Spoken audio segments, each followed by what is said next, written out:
on. Heads the ball.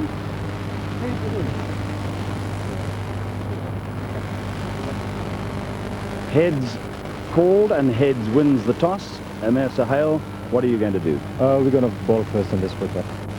Very interesting decision. Explain a little more. Yeah, because you know, we're not sure about the bowlers. They're carrying a bit of injuries, so we can see some juice on the wicket.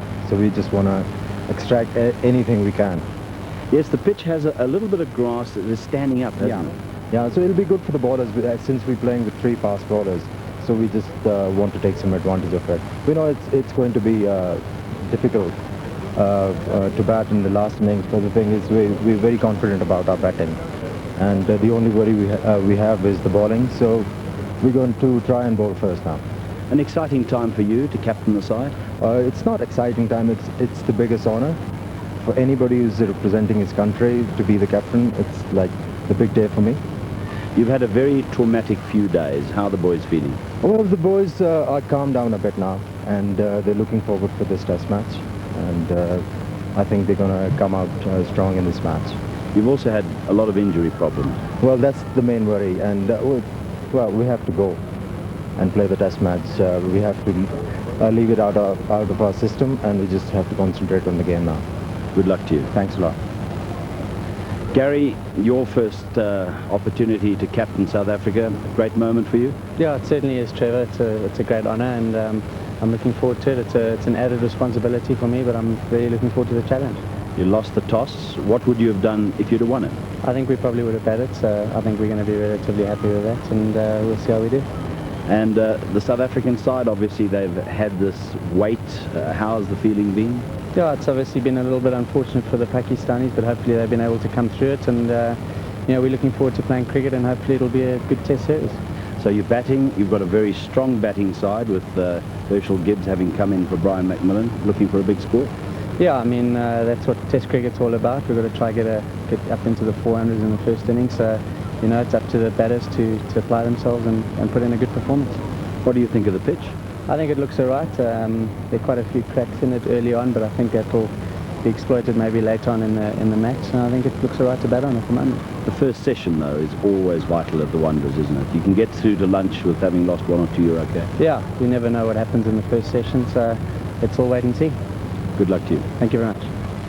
So Pakistan deciding to field first on winning the toss, obviously fancying their chances. Let's have a look at the teams then and see how they're going to be shaping up for this one. First up, the South Africans. Hansie Cronje, who's made the headlines for all the wrong reasons this week, is also missing the match. The captain is out having had knee surgery, and that means that Gary Kirsten, the run machine of recent times, will be leading the side. A great honour for Gary Kirsten. The other major change, Dave Richardson, the wicketkeeper, has retired. That means Mark Boucher, who sat out virtually all of that tour of Australia without getting any matches, will be behind the stumps for this one. Otherwise, a balanced look to the side that toured Australia. The Pakistanis, obviously the talking point this week was that mugging. Now, the 2 players involved, Mohammad Akram and Saqlain Mushtaq. Saqlain had the far less severe injuries by all accounts. He will be playing, but Mohammad Akram, who really came off quite badly in that terrible incident, will not be playing. So it'll be Waqar Younis who will be the real focus with the new ball, as Wasim Akram is not in that team. But the spinners, you'd imagine, Saqlain Mushtaq and Mushtaq Ahmed will be the keys. Is Saqlain mentally, psychologically recovered, though? We'll find out by picking up the action, and we'll join the action in the 5th over. It's Waqar Younis bowling to Adam Barker. 2 overs apiece, Waqar and Shoaib. Nothing to show yet, and been fairly tidy. Peel here for a catch. It's given, not out. And I think if anything, it might have brushed a sleeve.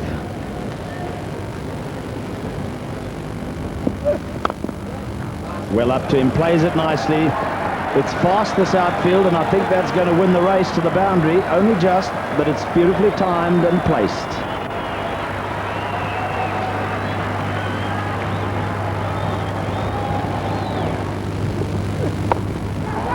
Well, shouts of catch it there, and Gary Kirsten will get a single. We were just pointing out those 2 men on the onside in catching positions, and it'll be interesting to see just how close that was to a catch to the forward short leg.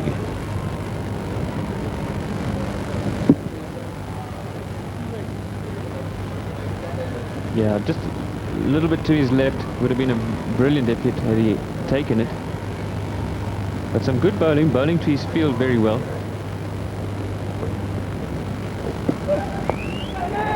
In the air and out. Yes, Peter Willie confirms. The first wicket goes down. A little bit of strange bounce there. We'll get a better look at it in a minute, but Waqar Younis strikes. Gary Kirsten out for 3. Yes, very unlucky Gary Kirsten. Hasn't had much of the strike. He hasn't really been able to get his innings going. This ball taking off a little from and coming into him, trying to keep it down. He was worried about that short leg, over-adjusted, and instead the ball hit the shoulder and a gully takes a relatively easy catch. So a big blow that for South Africa. Gary Kirsten, the form man, caught in the gully by Azhar off the bowling of Waqar Younis for 3. Jacques Kallis, age 22, and certainly came of age in Australia. Wonderful century in the second innings in Melbourne too. Shots of catch it, but that ball races away to the boundary. 17 for 1 goes to 21 for 1 as Adam Waqar gets his 3rd boundary and moves on to 14. Adam Waqar never afraid to play his shots. That ball was full, it was wide, it was swinging away for him, but look at how well balanced he was here. Bent knees and just pushes it straight into the gap between backward point and gully. A little bit of late outswing there, extra step with the left foot.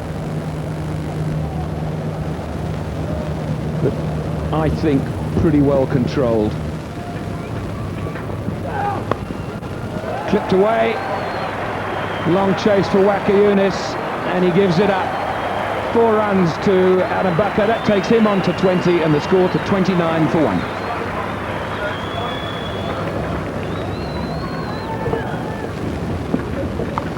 Good delivery, but Adam Waqar up to it. I beg your pardon, Jacques Kallis. What a great shot that was.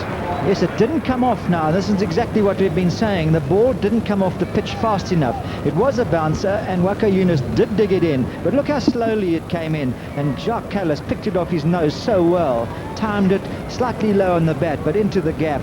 And really never a doubt that it was going to be 4 once he'd hit it. It's Test cricket at its best.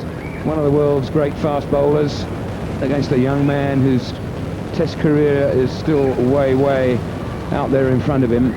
Tested him out, and Jacques Kallis won that round anyway. Tries it again. He gets exactly the same treatment. Good stuff.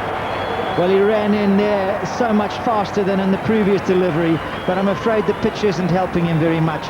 And Jacques Kallis, once again, he might have even been expecting it. I think all fast bowlers hate being hooked for 4. I hate being hit for 4, but being hooked for 4 is an indignity that no bowler who's got 239 Test wickets will endure without some protest, and this was the protest. But unfortunately for him, away it went again, this time with even more confidence and assurance. Look at that beautiful stroke, and any else couldn't have timed it better with more elegance.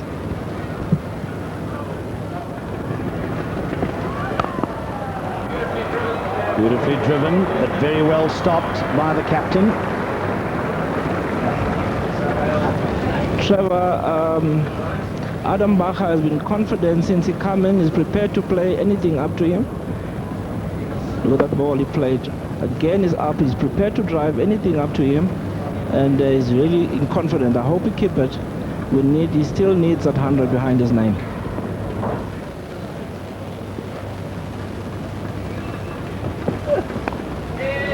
So be 4 runs down to 3rd man, because there is no 3rd man. It was wide of 3rd slip, and we'll have to see whether it was in the air as it went past him. Certainly, Trevor, it was in the air. As I said at the beginning, that he's throwing his bat, anything that's up to him. And as you said, Waqar is swinging wide and he's throwing his bat there. He's got to be careful. 3 slips in a gully, it can go anywhere.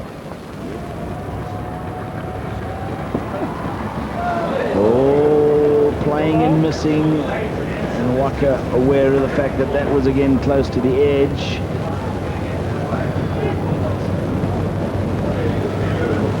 Beautiful away swing there from Waqar. And it's been exciting action, and here's more of it. Lovely shot again through the covers. Not maybe timed as well as some of the others that we've seen go through that area, but 4 runs nonetheless. Again, it shows how quick the wicket is. Carlos Lin went right up forward, pushed the ball in the gap, and he gets a brilliant 4.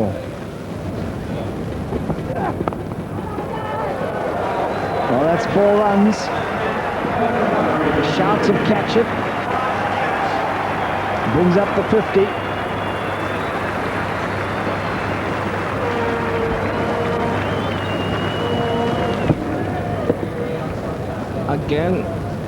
Again, Trevor, he played away from his body. The ball was past the test slip high up. I think he's leaving dangerously.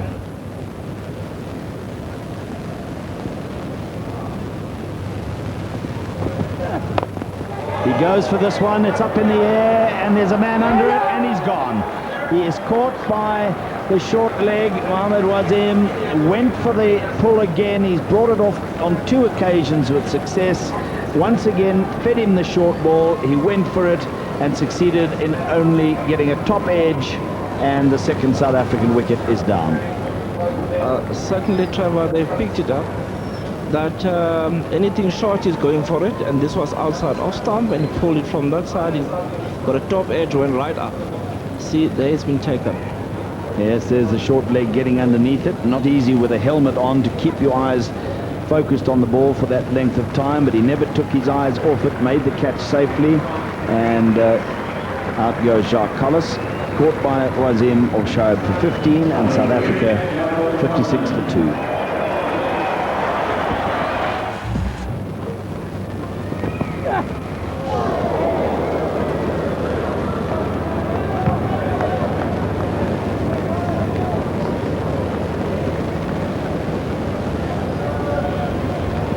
Trevor, you just said about the pulling. Again, short ball didn't bounce that high, and the pulling. I'm getting worried.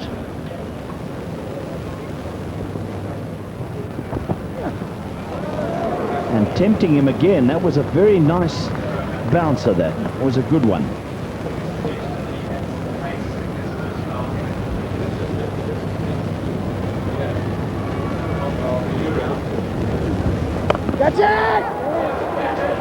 Wasn't hit all that well, and he runs the risk of a run out. Goodness me. Batsmen are really favouring the pull shot this morning.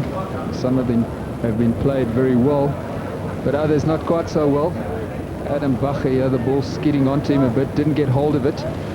Nearly spooned a comfortable catch out to mid-on.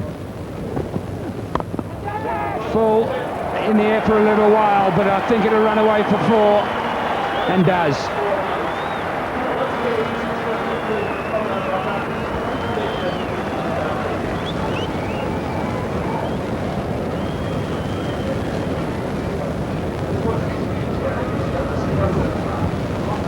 Adam Bakhe perhaps looking for the shorter delivery. Ball was pitched up, his footwork wasn't there. It's the ball uppishly, but fortunately for him, picks the gap, and that's 4 runs. Very, very fine. Whether it's off the bat or not, we're not sure. It's gone for 4, and it is off the bat. Another boundary to Adam Bakhe. He moves to 39, which is very good going on the first morning of a test match. As we watch this short delivery, comes off the glove, fortunately wide of the keeper, and it runs down to the fine leg boundary.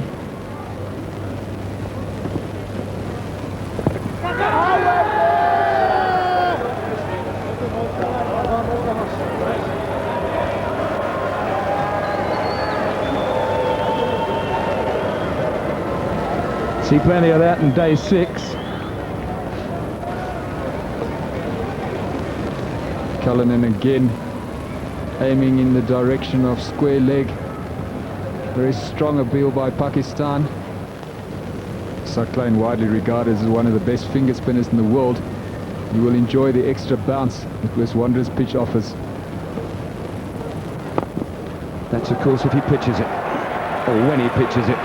Nicely tucked away by Adam Buck. That's one thing getting a full toss, but you've got to make the most of it, and he did.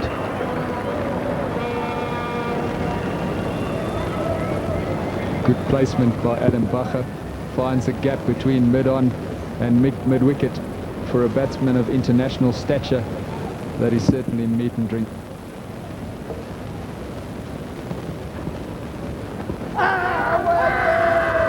Loud appeal.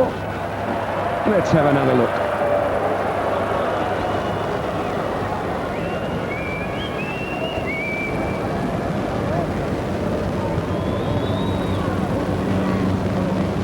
Good delivery by Mushtaq. Hits him very low by Mitchley, deciding that the ball probably missed leg stump. Waqar Younis to Daryl Cullinan.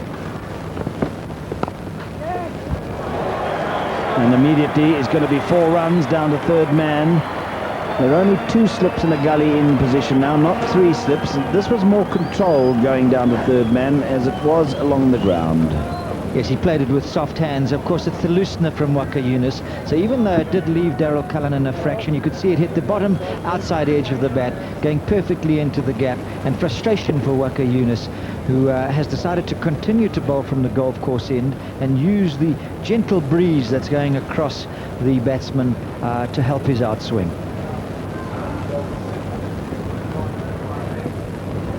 It's absolutely amazing to think that this man is only 26 years old.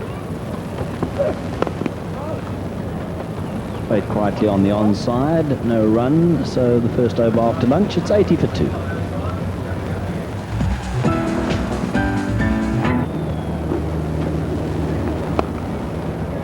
This is nicely played. That'll give him a bit of confidence. Absolutely. That's the sort of thing that Daryl Cullinan needs. Not for the public, but for himself. He needs to show himself that he can play wrist spinners, that he can play anybody and play them well. And if he does get runs, he's going to get them elegantly. And this is a perfect example.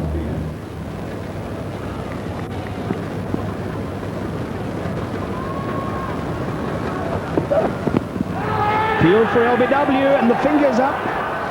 And Adam Bacher is out LBW to Waqar Younis, and an early blow for South Africa after the luncheon interval, and the third wicket is down.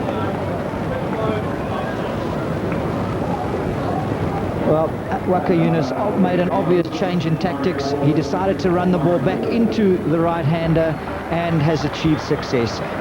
If that ball beat the inside edge of the bat, and it looked as though it did, it looked as though it would have also taken leg stump. So Adam Bacher again flatters to deceive, out for 46.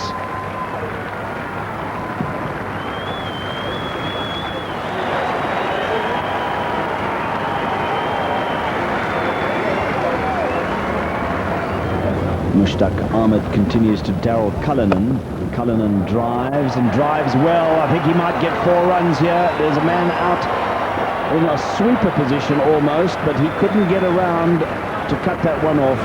The classic cover drive for 4 from Daryl Cullinan. 2 confident shots in 2 overs from Daryl Cullinan against the leg spinner. He started rather shakily with 2 pulls when he didn't know the bounce, but look at that, absolute poetry, and perfectly into the gap.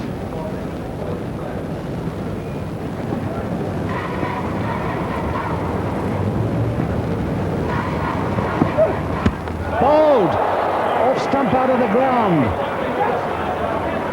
and again, with you just having said so, Lee, he was looking for a pretty expansive shot there to Waqar Younis, and he's had his off stump knocked out of the ground. Well, just once again, the South Africans flattering to deceive. Daryl Cullinan had pretty well got over the worst. He'd got 16, he'd had 3 delightful 4s, and look at that, look at the gap between bat and pad, and the ball coming back beautifully. Now we know that Waqar Younis does this when the ball gets a bit older. He brings it back, and Daryl Cullinan goes for 16. Rachel Gibbs, just 23 years old, and only playing his 7th test match. He's not really posted a score of great significance. He batted nicely for that 54 against Australia in Sydney on the recent tour, and then came home and made 150 for Western Province, so he's in good form. This is a nice shot from Gibbs. It gets him off the mark in handsome fashion. It's 4 runs.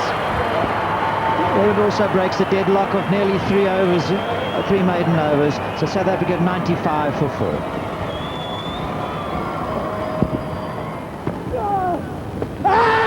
That's now a very close shout, and umpire Mitchley says it's out.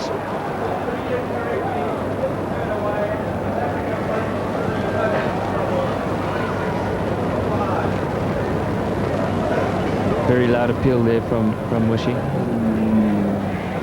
Let's just have a look. Oh.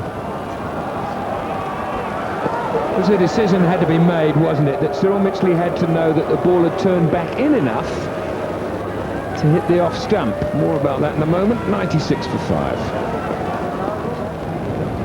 Sean Pollock. Rapidly becoming, if he hasn't already got there, as one of the world's top all-rounders. He's a beautiful stroke player, averaging 30.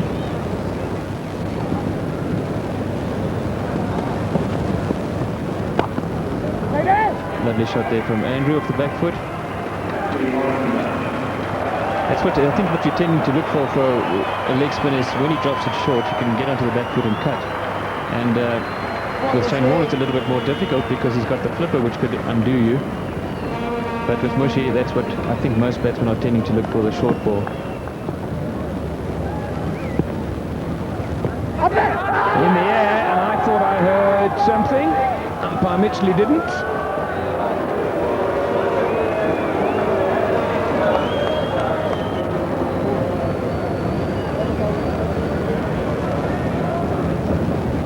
It's definitely gone off the top of the pad, but whether it brushed the gloves after that, only the batsman probably will be able to tell us.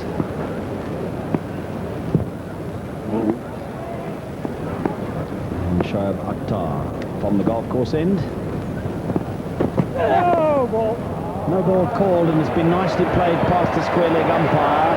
They've got 2, and they'll be thinking of a 3rd, and they'll get it comfortably as the fielder goes crashing into the advertising boards.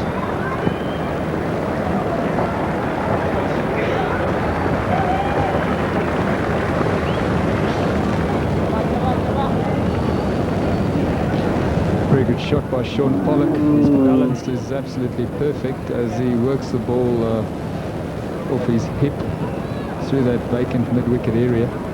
Unfortunately, South Africa, as has been the case in recent times in the first innings of a test match, find themselves under lots of pressure and relying on the latter order to bail them out of trouble. Far from the ideal situation, and what one would like to see is your top 6 batsmen making the big contributions that are needed. This will definitely be 4 runs. He times this quite beautifully. This time it's Andrew Hudson.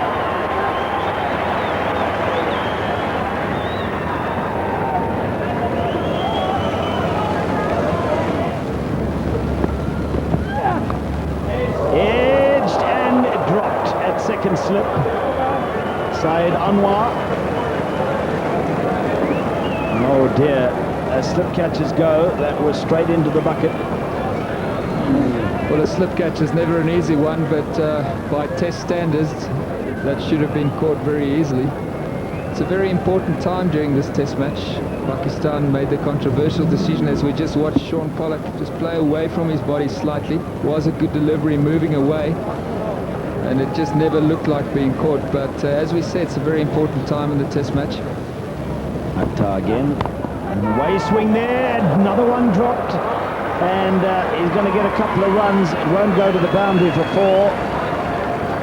That was a very well delivered ball. It was swung away and reduced him into the drive, and he might have been caught at cover. His delivery is well pitched up. Andrew Hudson didn't hit it as well as he would have liked. Again, at test level, it would have been a wonderful catch, but that's what test cricket is about. Catching balls like that one can easily turn a game, and Pakistan have now dropped both Sean Pollock and Andrew Hudson, something that they can ill afford at this crucial stage of the match. Well, this is going to be 4 runs and very nearly 6 runs over the wicketkeeper's head. It was short, he went for the pull shot, he climbed on him and he got the top edge, but fortunately he really had a full go at it, and as a result of it, it went over the wicketkeeper's head. 1 bounce of 4 runs. Big top edge.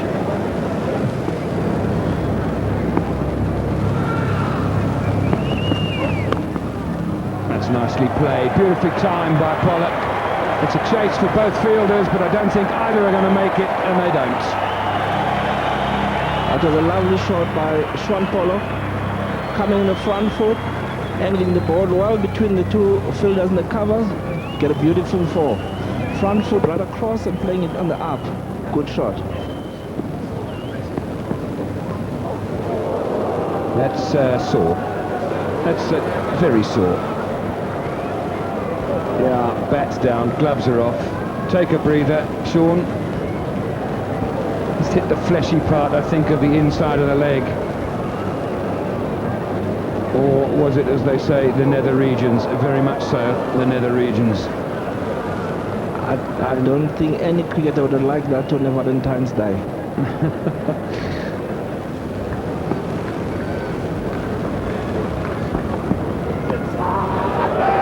Big appeal, not out. 137 for 5.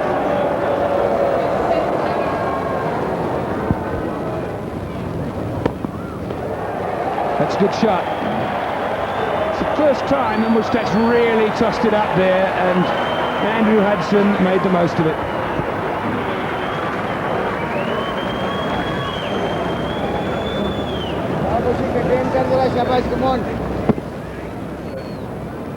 Definitely a good shot, came down and get it over the top. Good shot.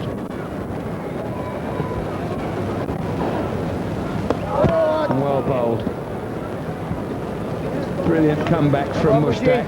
Just been hit for 4 over his head, and then comes up with the perfect leg break. Well bowled. Not so well taken by Mohan Khan.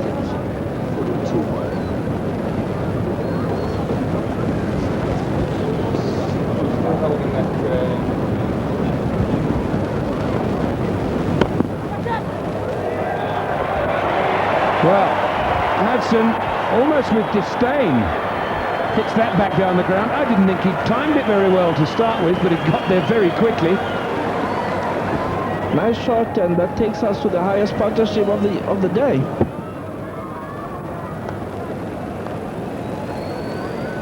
Tries to catch it because it did go in the air.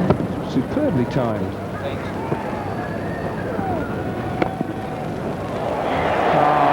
That's exquisite. That's the best shot, in fact, of the over. And a very expensive over too. 12 off it, 149 South Africa for 5. And that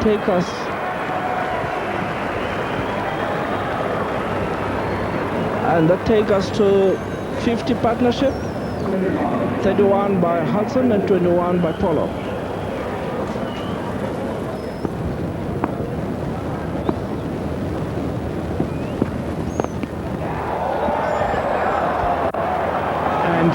The old trap has worked in the end. They've been placed there in various positions for the pull shot. Pollock goes for it and succumbs. So the end of a very, very good partnership between these two.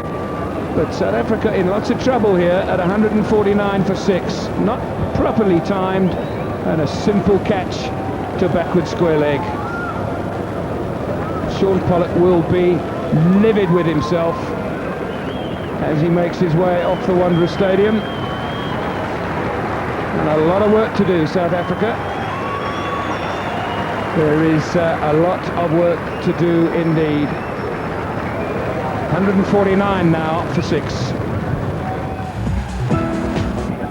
He will have gone a long way to justifying the selectors' faith in him. Mushtaq. Oh, and he's put down at slip. Second catch that's gone down in the slip cordon. So another life for a South African batsman. In this occasion, it was Mark Boucher.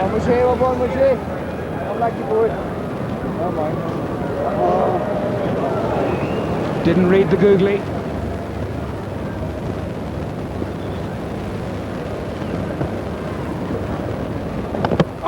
Dragged it on.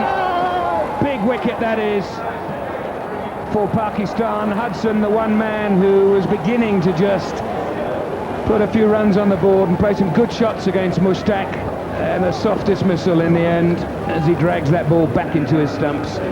Just reward for Mushtaq. Ball pitch, going outside off stump, played away from his body, didn't go right across, and dragged the ball back to his stumps. So celebrations as Andrew Hudson, bowled by Mushtaq for 33. 5 fours he hit in that innings of 33. And South Africa now 157 for 7. Lance Klusener's statistics. As a test player, 26 years old, 12 matches only, so a lot of his career still to come. Averages 30. And of course, who'll ever forget that brilliant 102 of 100 deliveries in Cape Town a couple of years ago. Well, that's an interesting start, but it's fallen safely for him. I told you, situations, whether it's a minute away from tea or 157 for 7, makes no difference to this young man. He likes to get on top of the bowling, and there his first ball he gets. Tries to make it out of the park. Would have been better off hitting that through the offside. Just turned too much for him.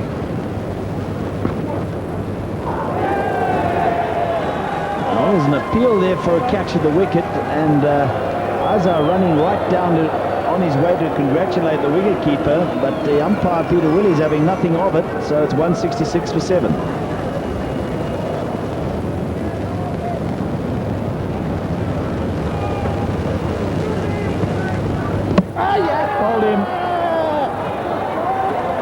A very poor shot. It was not short enough, I don't think, for him to play that shot, and he has been bowled.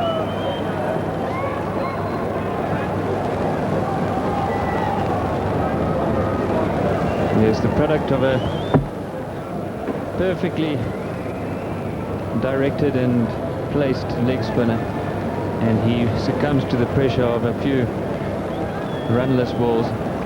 Lance Klusener out for 6. And South Africa 166 for 8 now. He takes his guard, and now that Dave Richardson has retired, the oldest man in the side at 37, and in his 17th test match, average of 25, and that splendid 81 that he made against Pakistan just a little while ago when South Africa were on tour helped to win the series. Nearly slipped through. He's going to get lucky runs down to fine leg off the inside edge. Well, there are 3 of them. Simo completely deceived by that one. I'm not sure if it was a googly or more of a top spinner which rushed onto him, but he's smiling. Yes, that was the toppy, I think, and he doesn't bowl a great many of them, not like Shane Warne. Prefers to bowl the googly, which he really bowls very well, whereas Shane Warne's googly is probably the least effective of his deliveries. I think he had the squarest stance I've ever seen in my life. This is going to go for 4. He played it rather well in the end because it climbed on him a little bit, and he rode it rather well.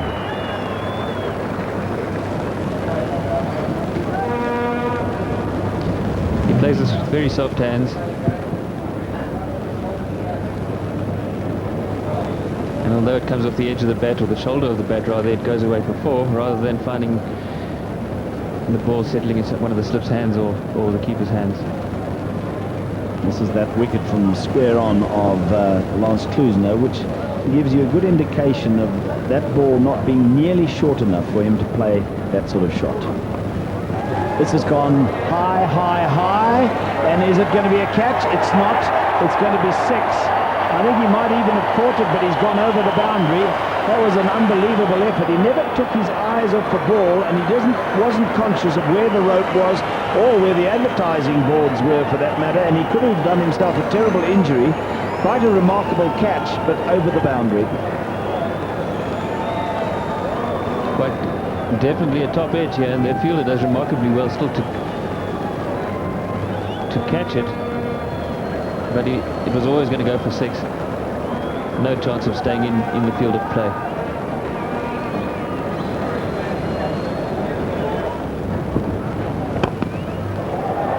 Well, that's Symcox as we know him. A little bit of air from Mushtaq. Was the bait. Symcox took it and dealt with it well. Vintage Pat Symcox.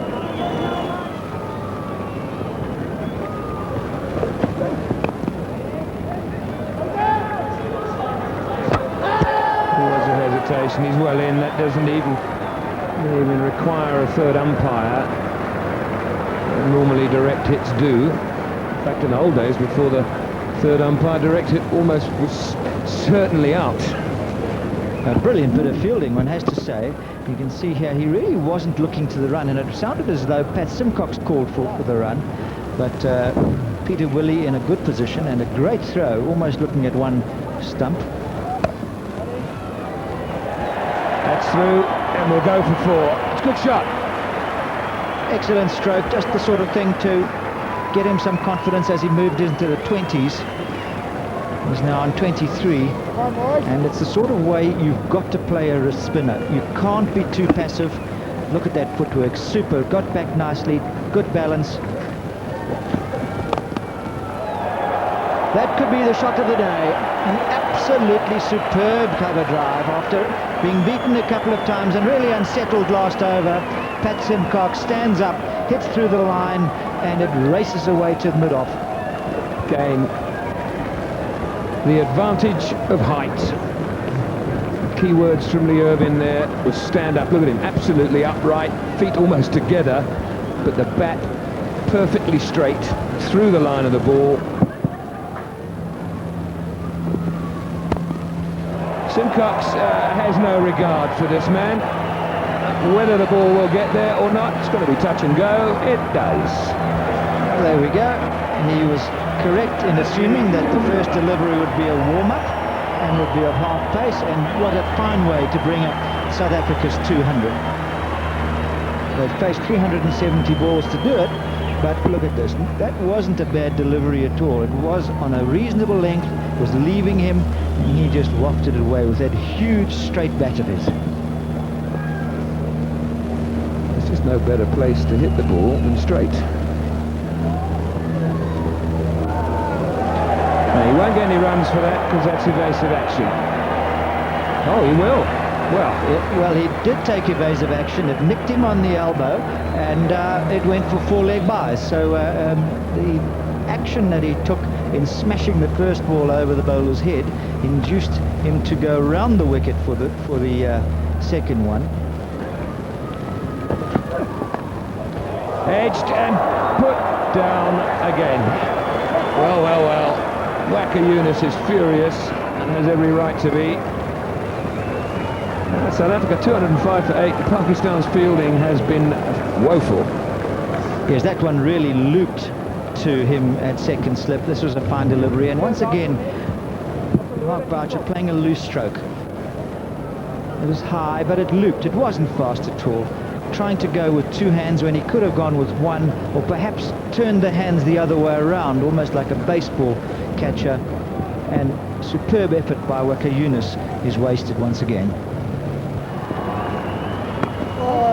He hits firmly up to the long on. We'll get a run that brings up the 50 partnership. That's a good one. Again, I think I'm lucky with you, Trevor. I'm getting my second 50 partnership on this commentary. You better stay on all day, from the South African point of view. He pitched up to him, and as it came, he let fly, and there's a big gap there at mid-wicket. A flourish, and it's 4. And that's a beautiful shot. That's 4 runs.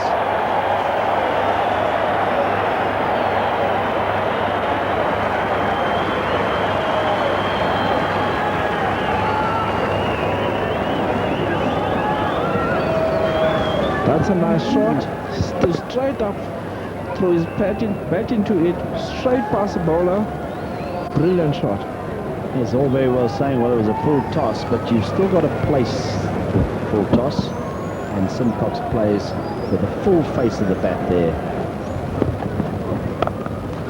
Well, that's a great shot. Offered a little bit of width and accepted it with glee. Mark Boucher is a very gifted player, scores all around the wicket, and he gratefully accepts the short, wideish delivery, smashes it past point for 4.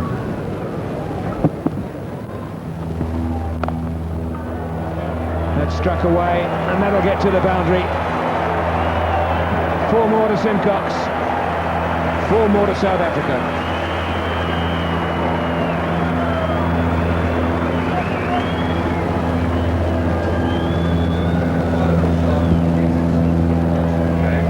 Shorter delivery, Pat Symcox rocking on that back foot, playing a very good back foot drive through that offside field. This partnership will be worrying the Pakistanis now, And that's why. That was nicely played. He sold him a dummy to start with and then resold it almost. Now I think there might be on the radio. Yeah, already. Cyril Mitchley's got his communications out of his pocket. It's a good stroke there, Kepler. excellent shot by Pat Symcox, gives himself some room, hits the ball through the offside against the spin. Difficult thing to understand is that Pakistan, we watch this shocking delivery, and dealt with adequately by Symcox. Can't ask more than that. Get a full toss, hit it for 4.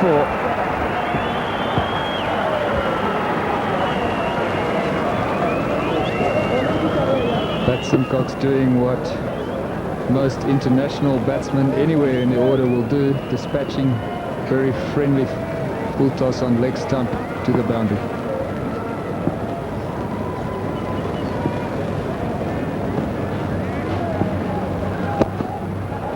And again, that's beautifully struck. And 50 runs to Pat Symcox. What a year he's having with the bat. Another valuable contribution by the old warhorse. South Africa has relied on Symcox very heavily as he picks this ball just short of a length up, beautifully over the mid-wicket towards the boundary. And Sir Klein continues to struggle. His confidence is not quite there. A delighted Pat Symcox, acknowledging his teammates in the dressing room.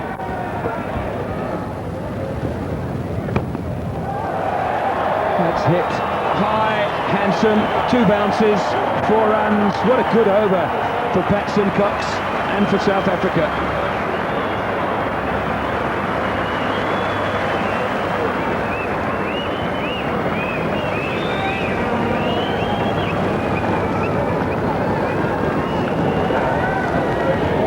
Symcox coming down the wicket,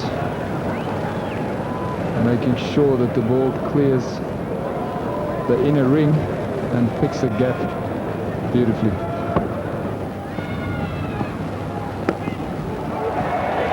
Well, he's hit that cleanly enough. He's not moving. He knows he hit it hard.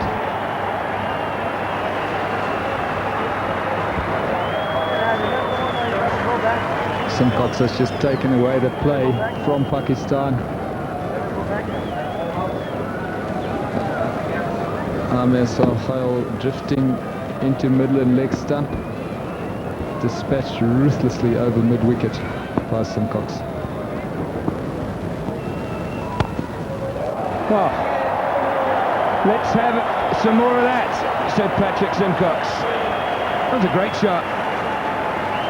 Wonderful entertainment here from the South African all-rounder.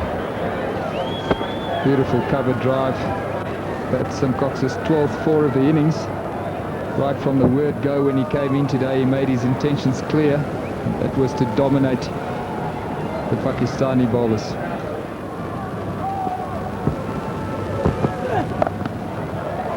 That's beautifully struck away by Boucher. Doesn't it help when you've been at the crease for a while?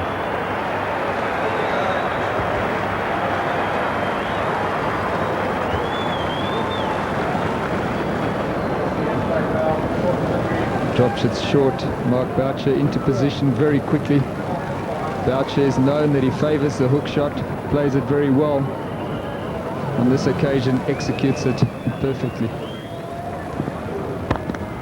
He does put back to this one, and it's through the covers for 4 runs.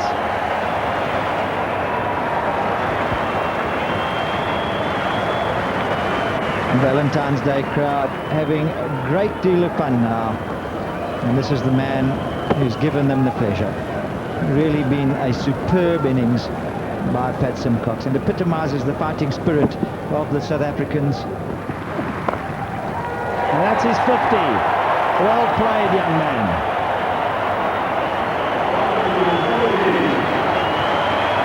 Unbelievable feeling for this young man. Raises his bat, his team is standing. They know just how valuable the contribution has been, and maybe he'll even get a date tonight. He deserves it. It's been a splendid innings. 93 balls. He's now batted for over 2.5 hours. And to think that this is only his 19th first-class match in the second test. So South Africa asked to bat by Amir Sohail, and they got off to a reasonable start, although they lost Kirsten just for 3. Bach and Cullis then put on 42.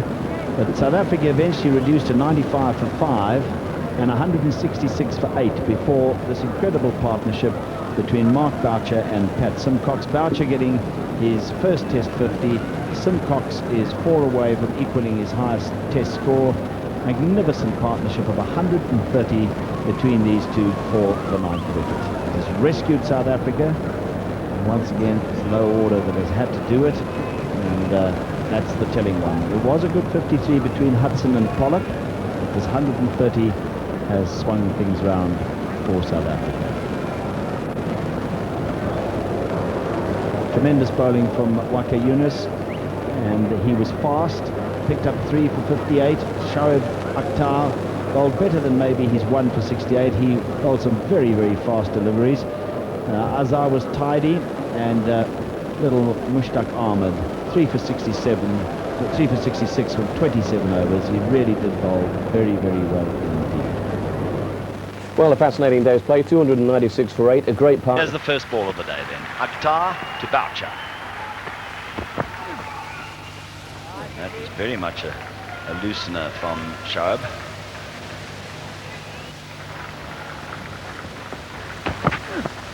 Oh, he certainly played and missed there with Boucher.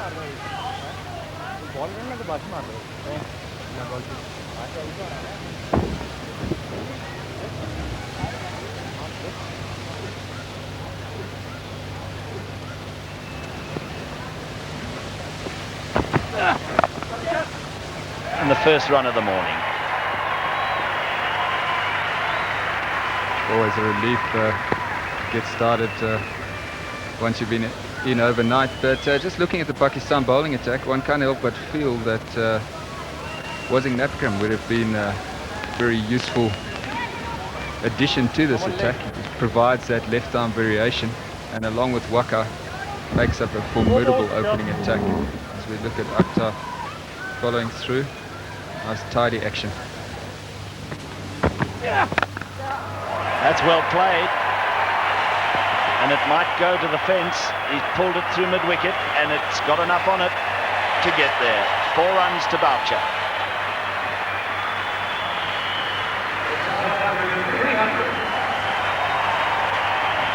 Very good shot by Mark Boucher. He favours the pull shot. Akhtar not working up the same pace as yesterday. Boucher has no trouble in putting that away.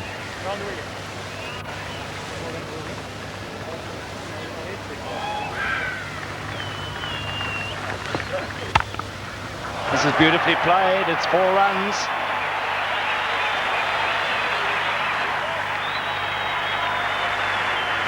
Tremendous shot by Mark Boucher. Ball is well pitched up, swinging away. Just angles that bat. Beautiful square drive. Moves Boucher to 60. 6 fours and 1 6.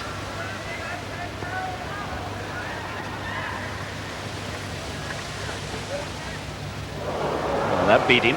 Good away movement there for Waqar. Fine delivery by Waqar Younis after driving the previous one for 4. Boucher was probably expecting the bouncer, but Younis bowling the perfect length, swinging it away. Ball was quite there to drive.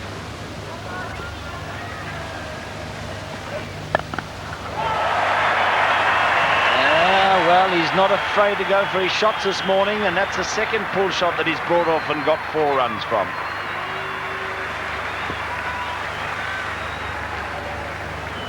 That ends the over, 311 for 8.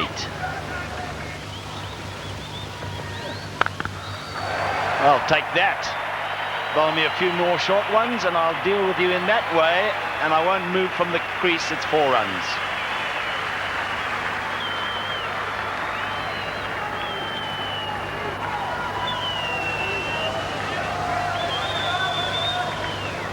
Bowler erring in line this time, whereas previous short deliveries were directed at the body. This one is short and wide, frees up Pat Symcox's arms, and he deals with it beautifully.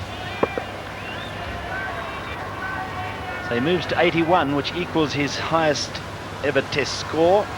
That, of course, he made in Faisalabad against Pakistan, and it played a very big part in South Africa winning that test and the series. Magnificent triumph for South Africa. To win a test series in Pakistan, extremely difficult. They've only lost 5 in something like 26 years at home, and South Africa really did magnificently, and thanks mainly to him. 81 and 55. Now he's going to get a few more here. This is his highest test score as he gets it past the square leg umpire. They won't get 4 runs, they'll get 2. That's enough to move him to 83 in South Africa to 317 for 8 and 150 partnership.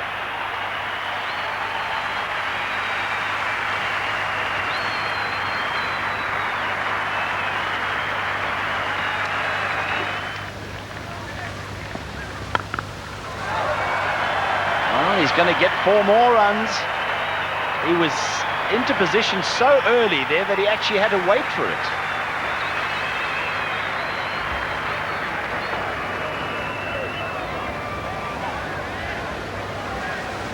Waqar Younis testing Mark Boucher again.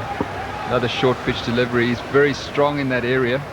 Wasn't in complete control of that shot, but he still hits it well enough to go for 4.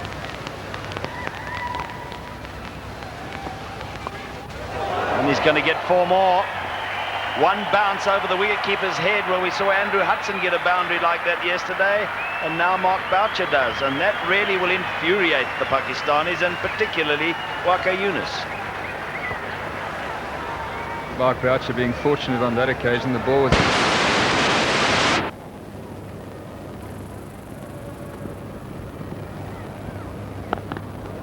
short and punished by Symcox. That almost sat up and looked at him. He's hit that so straight, that's sort of wide mid on, that's all. More humiliation for one of the best fast bowlers in the world. To be pulled so straight as Robin has described is really bad news for him. Normally the speed of the delivery means that the batsman's got to sort of hook it around behind square. Look at that, almost to mid on. Great shot.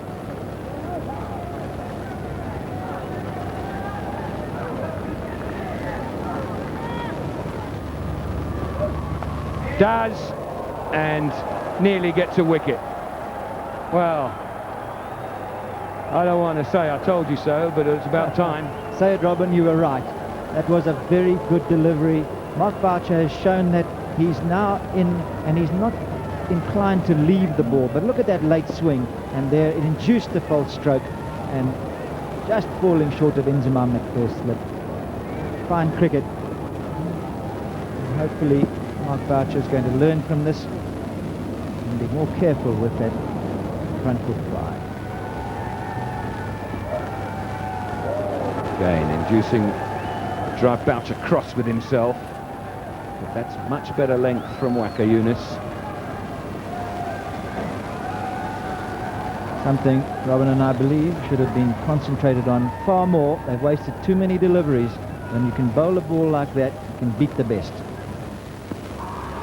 Big appeal. Got a very good stride in Boucher. Very excited appeal from Mahmood. Always hit him outside off stump as well. And this is the sort of appeal that will cause the umpires to become almost negative, because they realize that they're trying it on. There was never a chance of a decision there. And particularly a man like Cyril Mitchell won't have anything to do with that sort of decision.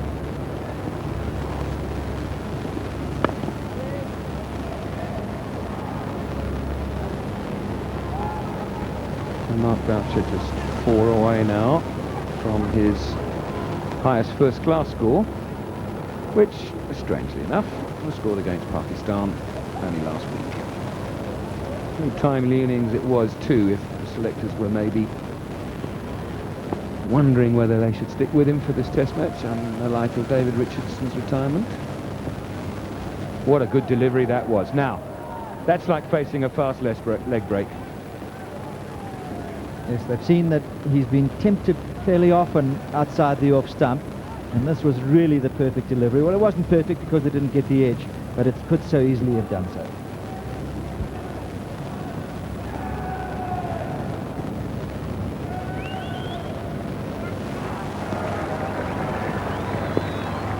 That went right through him, and there was an appeal from the bowler, but it wasn't supported behind the stumps. I think it flicked a pad, but that very nearly, I would imagine, bowled him.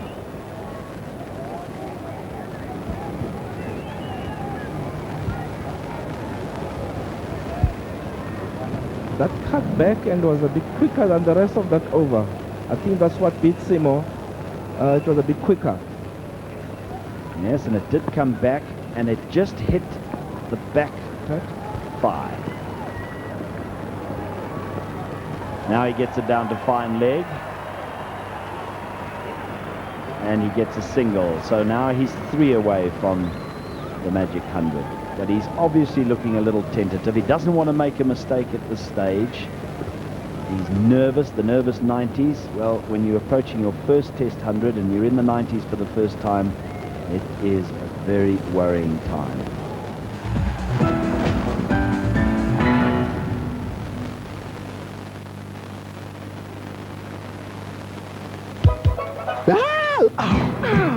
Thirsty lemon.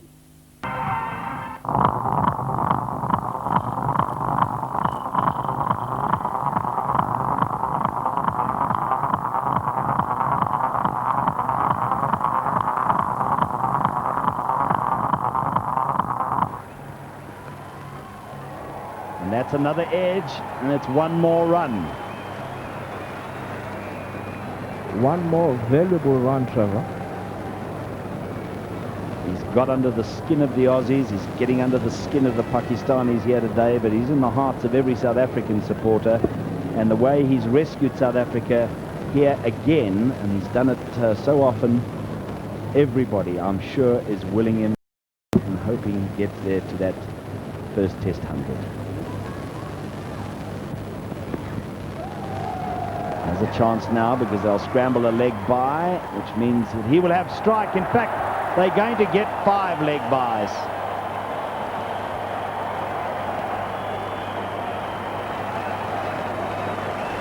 Well, there's nothing the batsman can do about this situation. Now there's confusion between Symcox and Boucher. because that's 5 runs. Now, Symcox should be facing.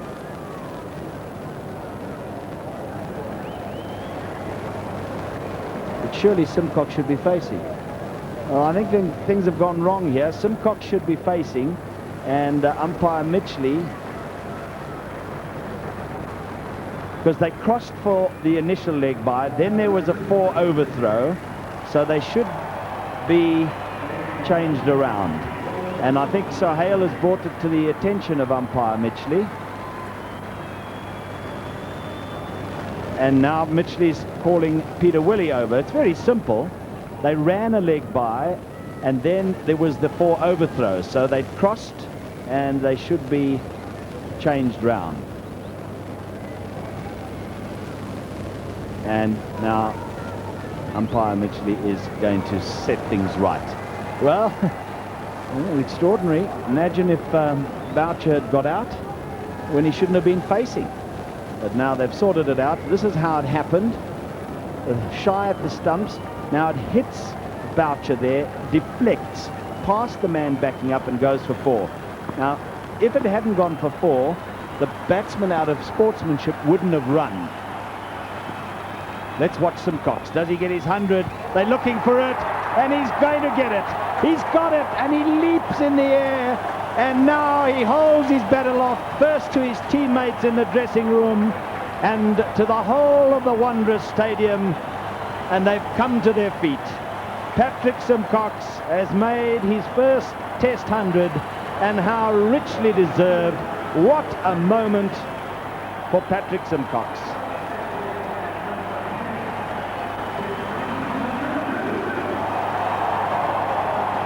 Simo has done well for his team, his teammates supporting him, whole of South Africa is supporting him. This is a brilliant partnership, and they went up to 350 as well. This is how it happened. He just dropped it down in front of him and set off straight away, and Boucher was coming. He was alert to the moment, was Mark Boucher, and just look at the joy. At 37 years old, Patrick Leonard Symcox scores his first 100. And what an ovation he got. 221 minutes, just 151 balls, and that's some going in Test match cricket when you've come in at 166 for 8, and he's hit 15 fours in a superlative effort.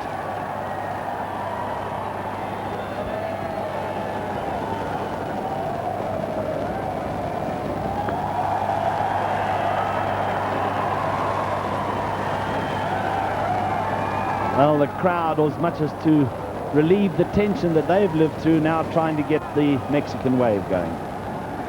353 for 8.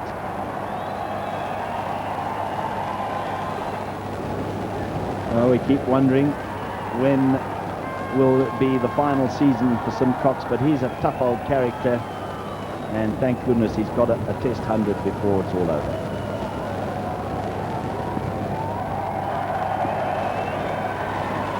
What a sight for South Africa. Symcox 100 not out.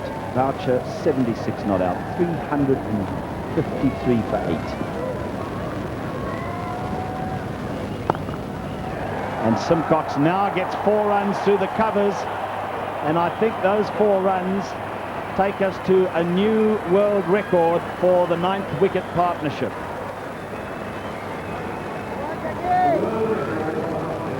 Well, now he'll be able to play with a lot more freedom now that he's got to his 100. Went back, cut, straight in the gap. I think he's much more relieved now.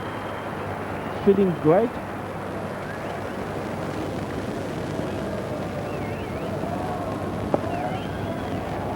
Well, of course, the job isn't finished, and Symcox will know that, and he knows that although suddenly the tension is gone and there's relief, he's got to regroup, gather his concentration, and keep going.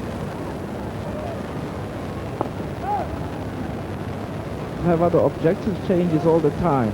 The next goal now is to score 200 partnership. 166 for 8, now 357 for 8. 9 runs short for 200 partnership.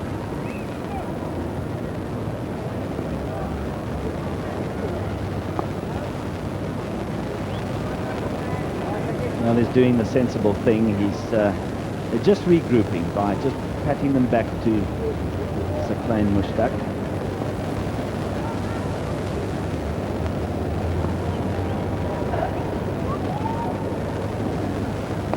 But it doesn't take too long before he said, well, I've had enough of this now. I'm in control, and whack, 4 runs.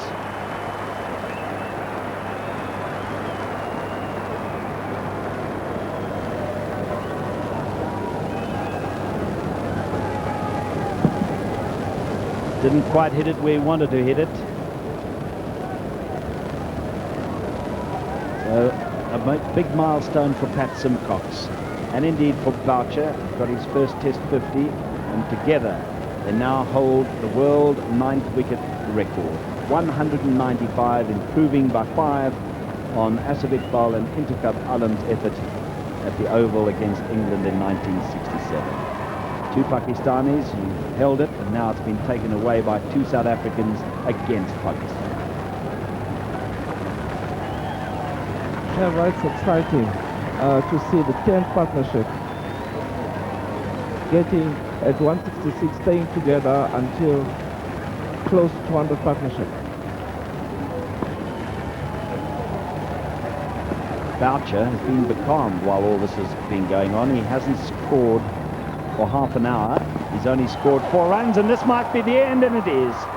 So Symcox is eventually out, drained probably from all the excitement. The adrenaline may be gone, and he hits it straight down the throat of mid-on, and Patrick Symcox is out.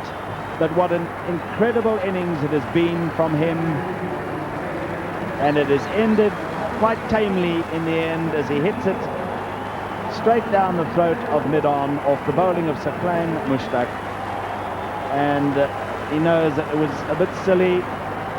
Jonty Rhodes gives him a little high five, and he leaves to a standing ovation.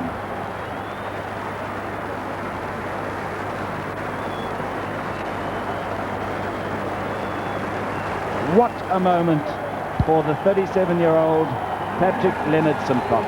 His dad, who played many years for Griquas, well, I'm sure he's a very proud man. And South Africa now 361 for 9. This is how Patrick Symcox's innings ended, trying to pull Mushtaq, but straight into the hands of mid-on.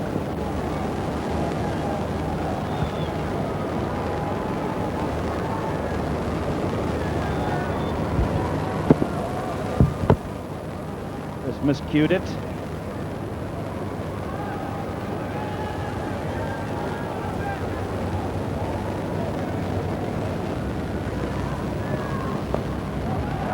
Whipped away by Boucher. There's 2 men back there because he's shown a tendency to want to hook, and he's racing back for the second. I think he might just have made it.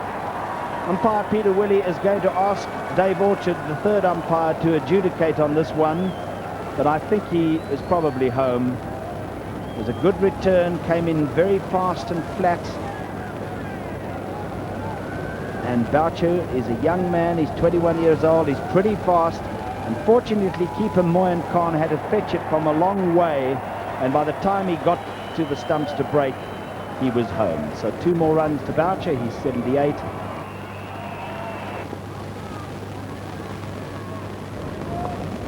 Accumulates. This is in the air though, and out. So the end of an innings that Mark Boucher will be very proud of. His predecessor sitting next to me. Your thoughts on that innings, David? Well, I think it's marvellous. To play only your 2nd innings in Test cricket, coming in a situation where we were plenty of wickets down for very few runs, and he's done remarkably well. He was the foil for Pat Symcox this morning while Pat was really going on with it. He just kept his head, and there, unfortunately, dismissed by, again, I think the top spinner, but it just bounces on you more than you expect and goes away from you, as opposed to the off spinner, which turns into you, and that is really risky, trying to play the sweep to the top spinner. The trouble is, it's very difficult to see which is bowling, off or top spinner. So Boucher out for 78, and South Africa all out 364. As we look at the last wicket to fall, that of Mark Boucher for 78. sweeping Sir Klein, back of the bat almost, and a comfortable catch for short fine leg.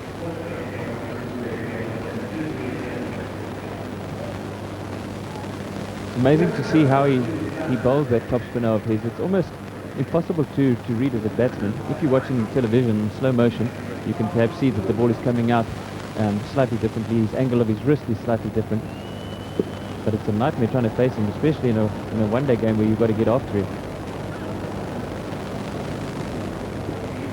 So there's a South African scorecard from the first innings of this first test at the Wanderers of the 3-test series. Asked to bat first, remember, by the Pakistan captain, Sohail, and it looked for a while as if it wasn't such a bad decision. 68 for 2 at the luncheon interval, 2 out, Kirsten and Cullis. Kirsten got quite a nasty delivery. The hit shoulder of the bat went to gully. Cullis, a little bit of indiscretion in selection of the shot, the hook shot from way outside off stump. And then within half an hour after lunch, both Bucker and Cullinan were back in the pavilion, and it took a bit of a partnership with Hudson and Pollock to try and put things right. In the meantime, Gibbs was out LBW to Mushtaq. Both Pollock and Hudson were dropped on 113 and 114 respectively, team score-wise. So South Africa, where it could have been an awful lot of trouble, at 114 for 7, but as it was only 5 down. They were still in the Dwang at 170 odd for 8 until that fantastic partnership, which we will reveal all in a moment. There it is, down the bottom there, 195, a world record partnership in Test cricket. They ended up playing Test cricket for quite a few years.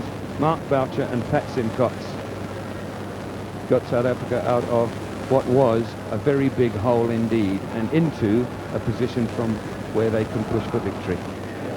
3 wickets to Waqar, 3 wickets to Mushtaq, 2 to Sir Klein in the end, who didn't bowl as well as I've seen him bowl. Mid-off, no mid-on, forward short leg and a fine leg, and this is Alan Donald. No ball call, Pakistan off the mark.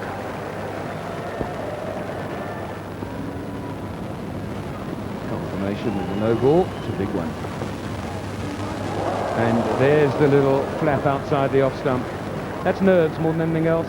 He knows he should have left it, but a lot of adrenaline pumping through him right now. Not a nice time to come into bat.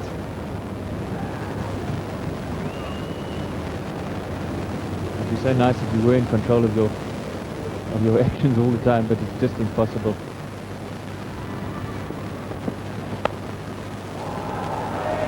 Nicely fielded in the gully, and the end of the first over. Pakistan 1 for no wicket.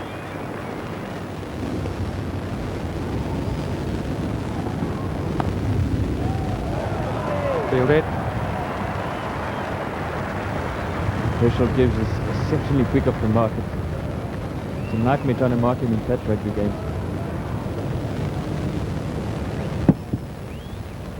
Yeah, a little bit tentative there again.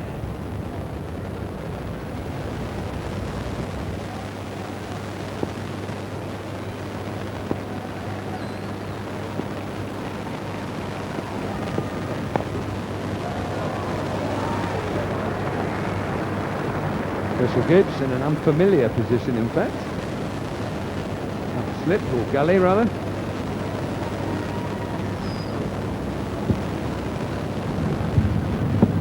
Perfect line and length. Notice the batsman not having the opportunity to really go forward at all. He's content at this stage with Allen's pace just to play off the back foot, and if it's really up, he'll have a go at it.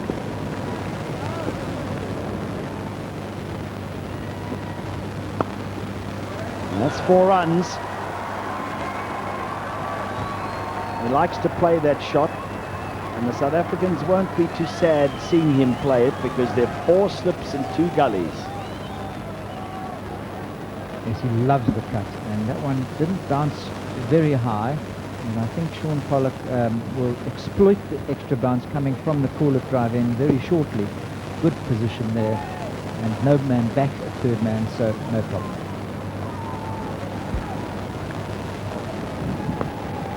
And this will be 4 more, but this wasn't as well controlled. It was a more edgy shot. But again, it beats that cordon of men there. going between fourth slip and gully. Genuine outside edge, good ball, and beating the field. From the other end, John Pollock, hands high, seemed good, just getting the outside edge. Well kept down by the batsman.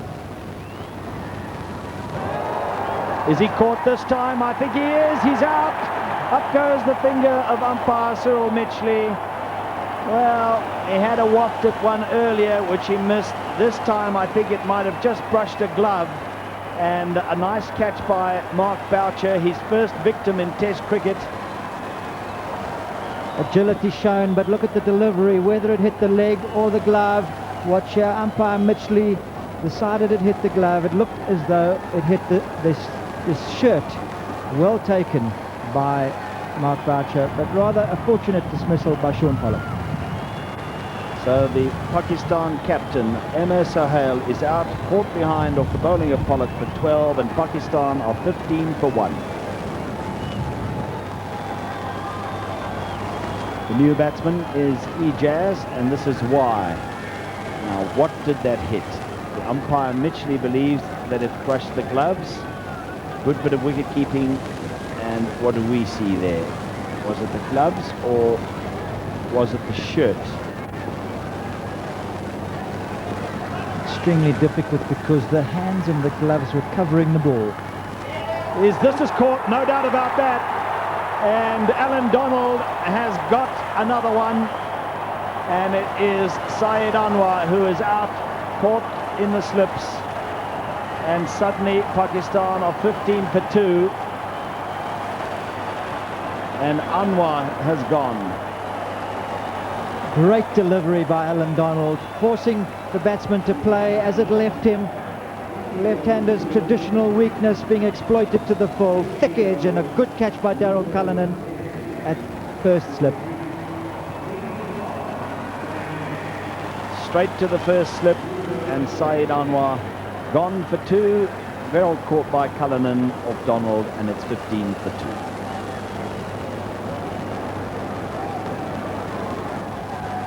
New batsman is Mohammad Wasim, playing in his 7th Test match.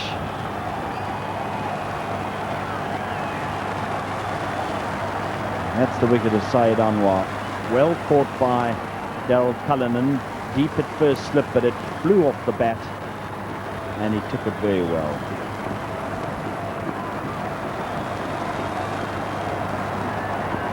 Donald steams in now. To the new batsman, he lets it go. No ball called by Peter Willey. Alan Donald really fired up. We knew they would be after that inspiring batting from Pat Symcox and Boucher. And this young man here is facing a storm. Only 20 years old, of course. He says he's been able to average 28.7 so far. He has got that one Test century to his name, though, against New Zealand.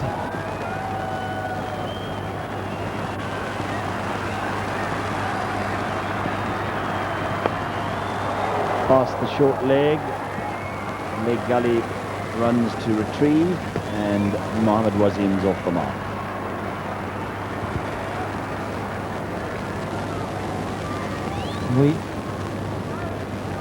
And Alan Donald, with that dismissal of Syed Anwar, has now equalled Trevor Goddard's record of 27 Test wickets here at the Wanderers. Trevor Goddard, he was a wonderful all-rounder, left arm medium pace, left-handed batsman. And Ijaz Ahmed hasn't faced the ball yet. He's now about to face Alan Donald. Experienced man playing his 43rd Test match. Over 2,000 runs, an average of 39.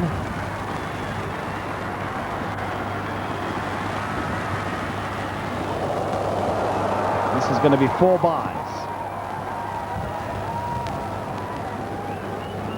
One not carrying as much as Mark Boucher had expected. And it's amazing just how many gaps the ball can find. The ball sort of just leaving him all the way through. Well, this is how he plays. That was short and wide, and he just lashed out at it and smashed it to the boundary. for 4, 25 for 2. This is Pollock again. And an appeal for LBW here. He turned him pretty square. I think the height might have saved him. Oh, that was a good delivery.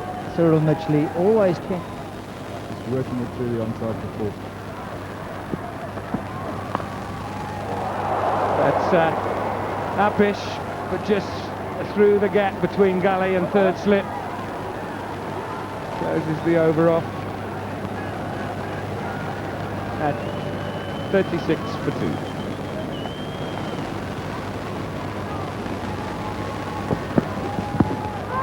There's a big appeal now. The last shout had height on it, that's why Cyril Mitchley gave it in. Certainly straight, but very high. Have a look at this one.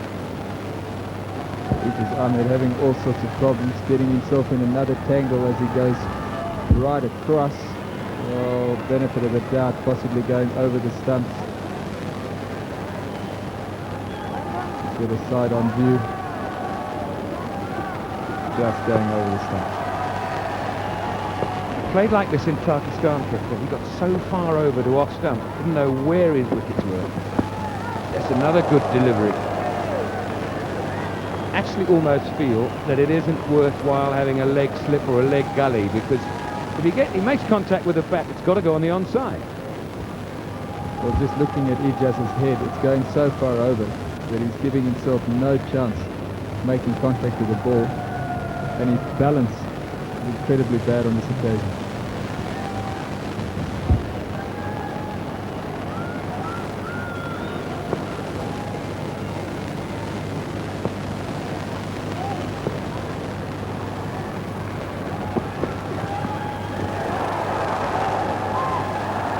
Well, nobody saw that, especially Alan Donald down at fine leg. 4 runs to Ijaz.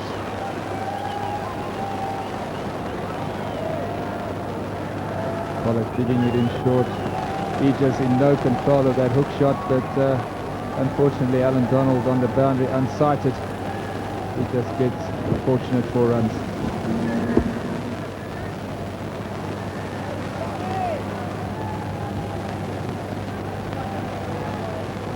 Look at Alan Donald here. Tell me where it is, lads. Ah, there it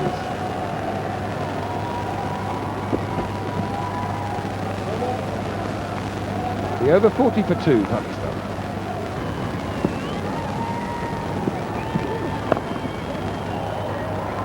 Just straying leg stump and a little full. Nice timing from Wasim. And good fielding from a man who's just bowled 6 overs. What a magnificent athlete Alan Donald is. He's so flexible, and after his spell of 7 overs, he gets down there so quickly as we watch Klusener straight onto leg stump. Wasn't very strong in that area. Takes full toll.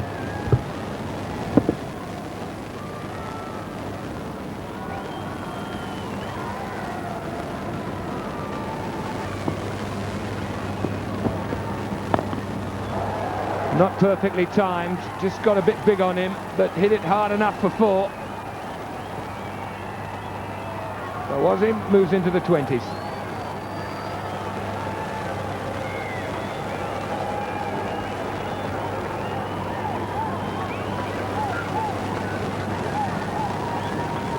Sean Pollock testing out Wasim.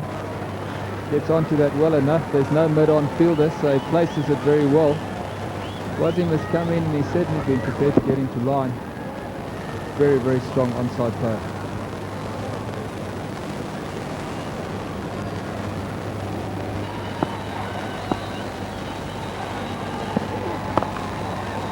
And that's away for 4. It was just a bit too short and wide, so there was width there for the batsman to swing the bat, and he cracked it away back with a square for 4. And this is in the air, and it's 4 runs. Well, you just said it, Dave, and it flies over the slips. For 4, 66 for 2.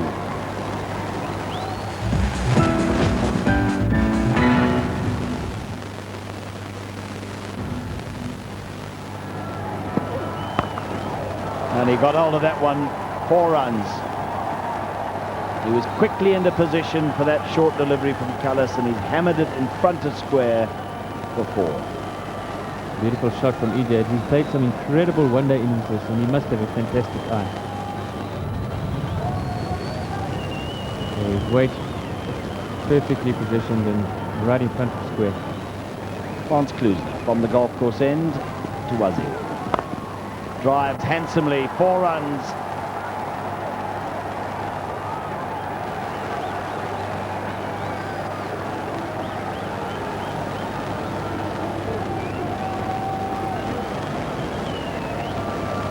Over pitch from Lance. He has a tendency to be too length, either too short or slightly too full. If you could just hit that in-between length more often, it's far more effective.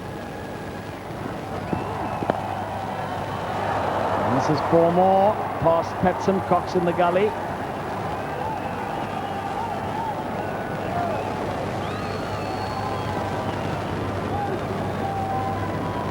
Too wide, I think, is what Symcox is saying to Klusener. The ball was too wide, and it was too wide of him.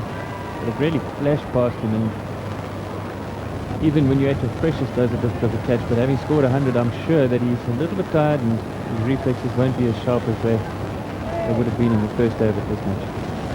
It's a nice bit of a way swing there for Klusener. And when you start them wide, they just swing a little bit more.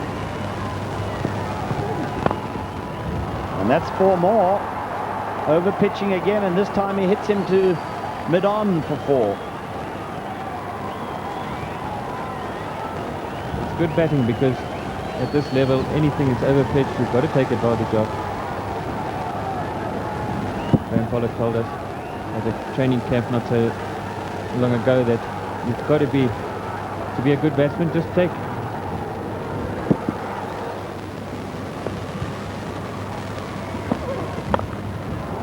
That's 4 more. They really are throwing the bat at it now. The way they're playing, one would have thought they were 287 for 2, not 87 for 2. And that's why they are so great to watch. Wide ball from Azhar Mahmood, and he gives it the full treatment. It has to be said, Dave, that as you said a moment ago, that these 2 bowlers, Klusener and Cullis, are not getting it right at the moment. Oh, is he caught? He must be. Yes. That one really was a very fast, short delivery, and Wazim spotted it, and Boucher took the catch above his head, and South Africa have made another breakthrough. 87 for 3. That's Lance Klusener at his best. Short, fast, well directed, and involuntarily his hands come up and it just brushes the gloves. It goes through to Mark Boucher.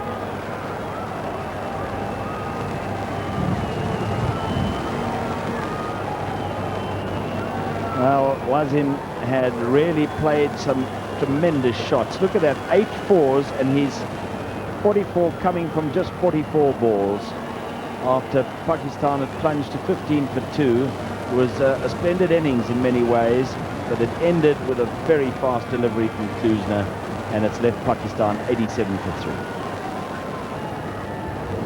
Lance Klusener, having gone for 21 in his 4 overs, comes back for his 5th and makes one really rare at Wazim, and he gets a brush on the way through to Boucher, who's a short man, had to take this way above his head. But this was a very fast delivery. It was very well directed as well. Didn't give the batsman any room to get out of the way, and once it got big on him like that, he just had no time to drop his hands.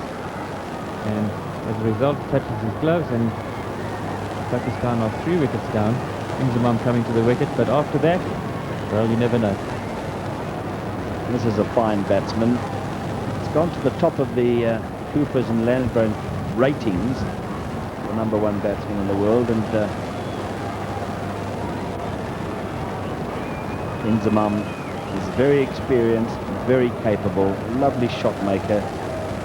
Only 27 years old, and he seems to have been around for a long time. And you see their test average of 48 and approaching 3,000 runs now in test match cricket.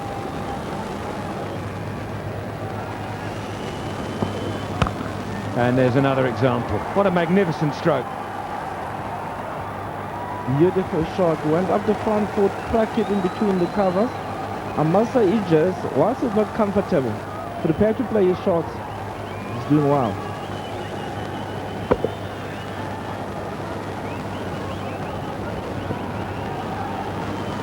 Really gives it everything. It's a full delivery. The weight's a little bit back. Left foot could have been a bit further out to be perfect, but who cares? Uh-oh, there's fun here. Imam looking to get off the mark. Two of the most experienced players of Pakistan together. I'm sure they're going to consolidate after they lost the wicket.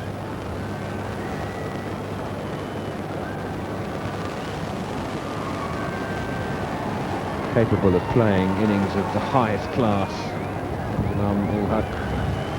Big man, but limited footwork. Out! That's footwork was a bit too limited. Klusener gets it full and rips the off stump out of the ground. And what a wonderful breakthrough for South Africa. And now Pakistan in a little disarray. Definitely in disarray. Again, before he gets to one off the mark, didn't go across, played the wrong line, bowled off stump down. That is good bowling from Klusener. 1-2 short ball, bring it up to him, can't get a top class bat to settle down, and he's done well for South Africa. A really useful delivery that just held its own a little bit. And there's the dreaded, very miserable looking duck. And a disappointed Imzimam ul Haq. Sorry about the rhyme. 91 for 4.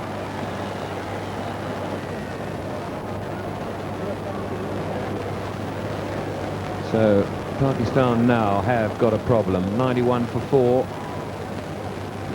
And to say the beginning of the tail's a little unfair, but why does a batsman of this class miss a delivery like that? I think we might be able to see on the next slow motion we see. Watch this, ball's angled in. He's got every right to think that it's going to keep coming on that line. It doesn't, just holds its line. Beautiful delivery. Limited footwork, but that's how he plays. It was the fact that the ball held up that bowled him out.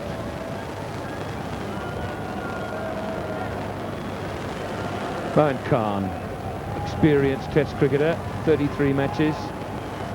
Had a wonderful series against South Africa with the bat in a couple of years ago, or last year rather, at home, his home in Pakistan.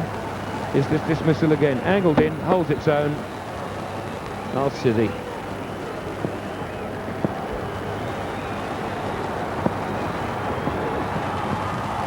A nervous push from Mohan Khan.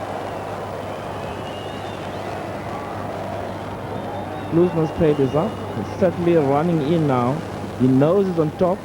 Look at that ball, first one. Outside off stump, he's prodding in. Missed it. His tail is real up. He's trying everything to say, I'm on top, I want to show you I'm on top. One more look at Imzimam's wicket from a very different angle. But that sight of the off stump is pleasant wherever it's from for Klusener.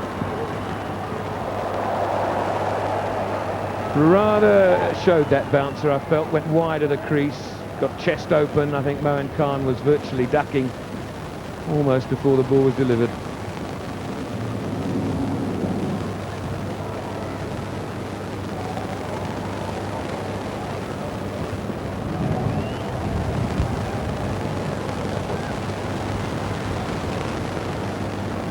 .144 kilometres an hour.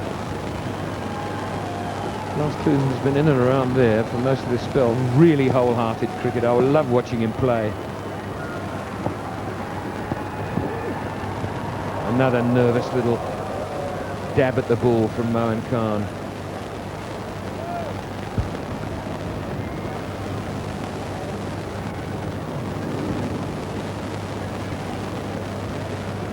almost nothing right about that shot. Gave Mark Boucher a bit of a problem in stopping it. Owen Khan down the pitch, trying to find... He felt that the ball didn't bounce as much as it should have done, and he's down there looking at the areas. And he can, a little shake of the head as if to say, how can I bat on here? Oh, well bowled. Wonderful over, 91 for 4.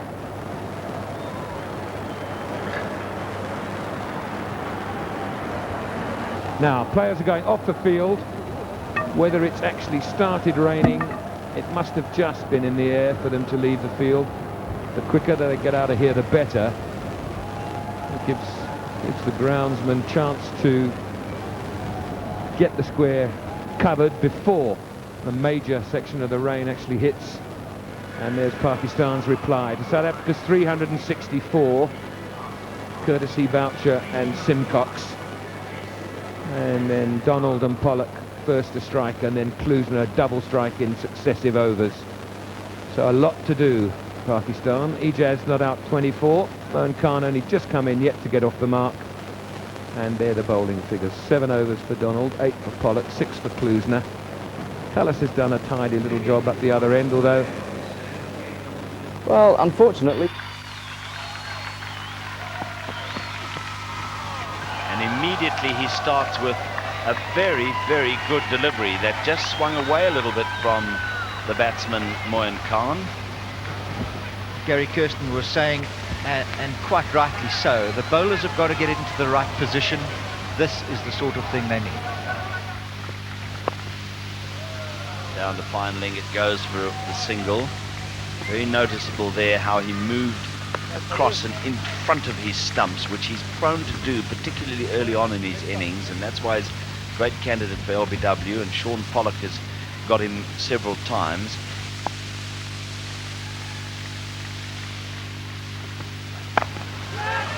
And that's going to be 4 runs between the backward point Herschel Gibbs and the gully in Symcox, and Mohan Khan quite happy to lay bat on that. So once again, he's not moving very far forward in front of the crease, but is prepared to flash with the arms more than anything else.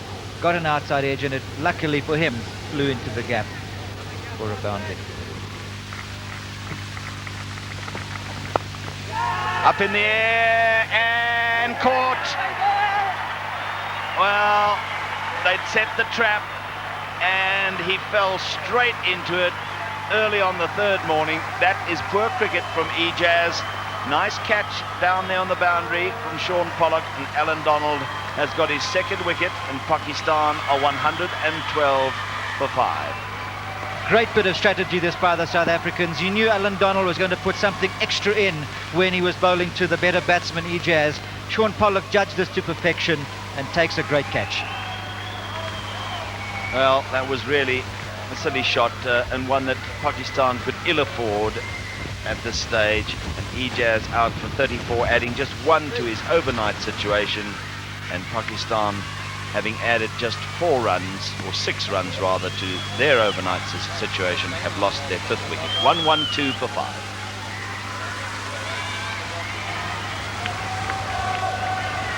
Azhar Mahmood is the new batsman, a man who made a century on debut, and it was against South Africa in Rawalpindi, 128 not out, and then he made 50 not out in the 2nd innings, and only Pakistan ever to make a century and a 50 on debut.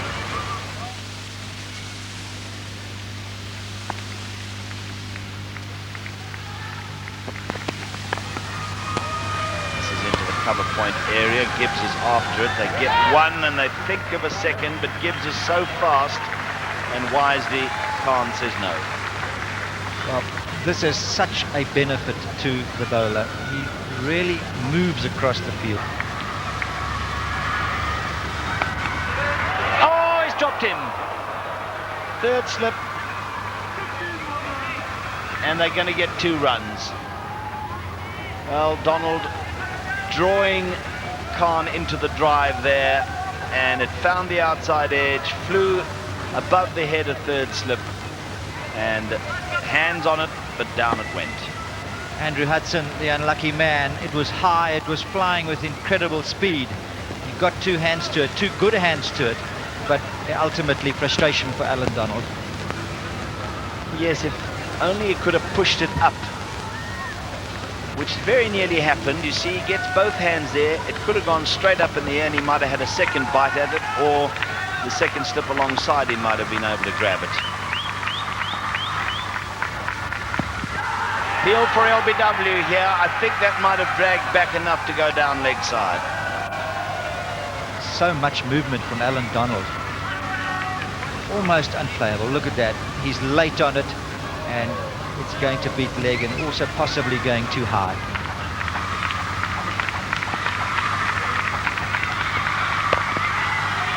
Driven very well indeed, and this is 4 runs. It was up to him, and this time he got it all right. There's only one man in front of the wickets on the offside in the covers, the captain Gary Kirsten, and that was through for 4. 121 for 5. Pakistan have still got some way to go to avoid the follow-on. And this will help. It's 4 runs down to third man. As I was saying a moment ago, there is no third man. Very attacking field, 3 slips in a gully. So if you can control it and get it through the gap between third slip and gully, you're going to get 4. Well, once again, bowler achieving the outside edge of the bat. Look at that. So close to a fine nick. But in the end, he has to be credited with keeping the ball down and pushing it into the gap. Mahmood is now 4 not out. That shot. Mohan Khan after that lovely cover drive is 18. And this is going to be 4 more. It was short from Pollock, and Mahmood played the pull shot very well.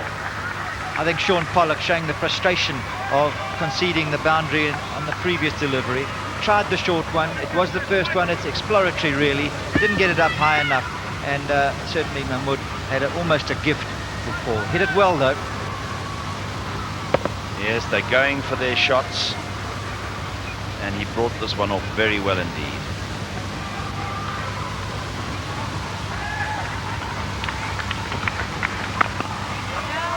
This is into the covers. Gibbs is after it. They'll think of a second. There's hesitation here, and he'll make it. Not the best of throws this time from Gibbs, down to the bowler's end. Well, watch how he hesitates as well. He was going to throw to the keeper. Somebody must have shouted to him, throw to the bowler's end. He wasn't balanced, and that was why there was no real power in the throw. Oh, and he's got that between first slip and the keeper, and it rattles into the sponsors' signs down at the bottom end of the ground. Brilliant spell this from Donald. Just beating for pace there. Beats everybody for pace. Just a bit too high for the first slip and keeper to get a glove or a hand to.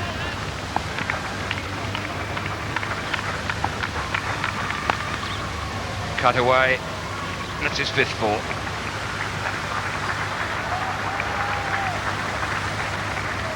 This is almost exactly how he played in Pakistan last time South Africa played him. Just anything wide, he just has a full go at. And he's also got a very good eye.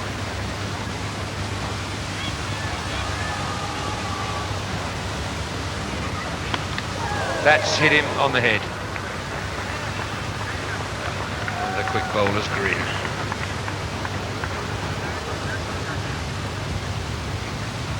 He's indicating that he's alright, but that no batsman likes to be hit like that. He's going to have to stun him just a little bit.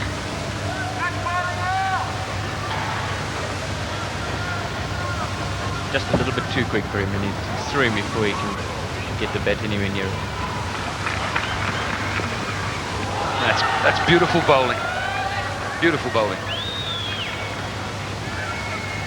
Klusener with a wry smile on his face. He gets this ball pretty close to off stump, forcing Mohan Khan to play at it. Driven. That was the temptation, you see, and it's exactly what Kepler Wessels was talking about. Mohan Khan lost his patience, but he got away with it.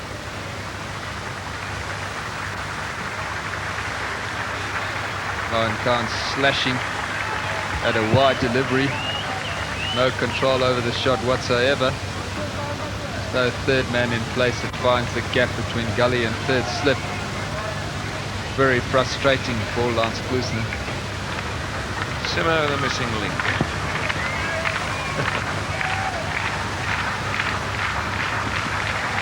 Oh, well bowled. Well, I think he left it alone. Give the batsman the benefit there.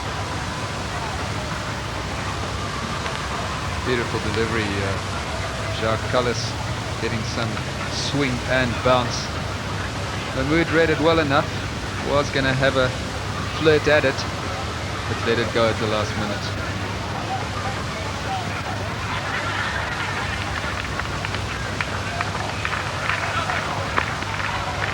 That's 4 more.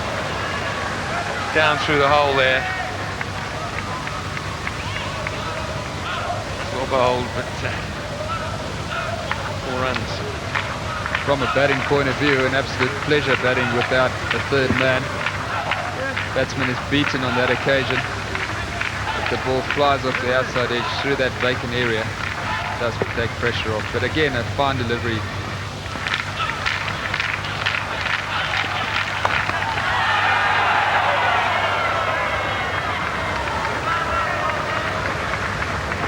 Yeah, that's not so much bad luck. That the ball's gone for 4. That's just a bit too wide. Cullis can't expect to bowl that wide and get away with it, because you can hit at that as hard as you like. It's going to take a lot of catching, even if you nicked it. As it was, he got quite a lot of bat on it. Call it drive end.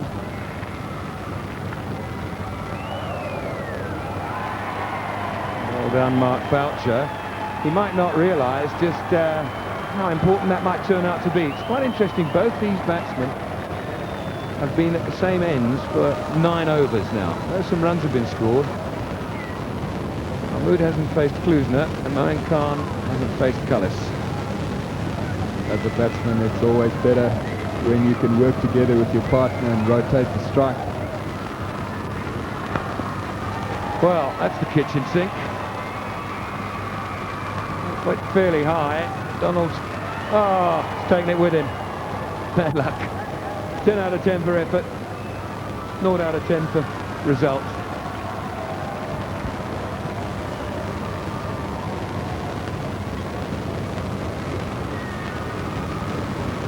Azhar Mahmood playing the bat at a wide delivery. The boundary that he gets in that fashion. Alan Donald making every attempt to prevent that. That carries Pakistan past the follow-up. It's in the air. And now we're seeing a little bit of Azhar Mahmood in terms of how dangerous he can be. He does hit with a very, very straight bat. That you have to give him credit for. The ball deviates and gets past the outside edge. So well and good, but look how straight that bat was.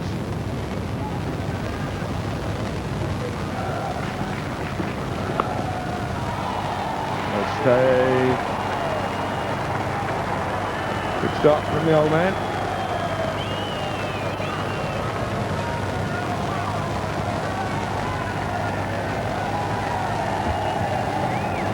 Klusener again outside off stump. There's so many balls being played square of the wicket by the 2 Pakistani batsmen. Patrick Symcox in the gully making some ground to cut this one off.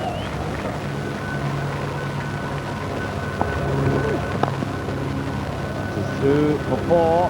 Good cover point. It was in the air a little bit, but there's only one man in front of square on the offside, and he's a good deal straighter, so that's 4 runs for Moeen Khan.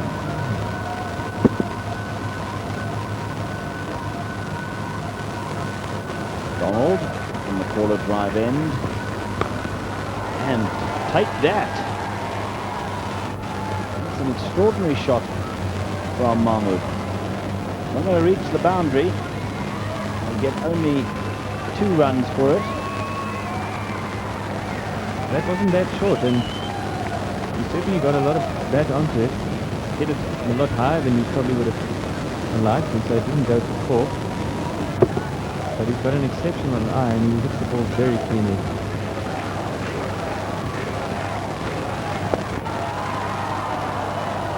Klusener rushing round the boundary and backward square leg, and he gets there, saves the 4, and they take 2.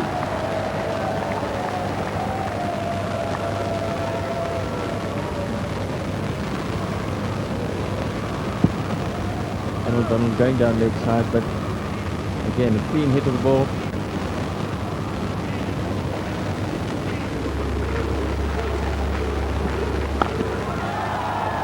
Well, that's 4 more runs, you see, and that's what happens. Play miss, bang, 4 runs. Some batsmen just seem to have the knack of doing that a lot, and the difference between in form and out of form is whether they're playing and missing or not, or whether they're nicking it.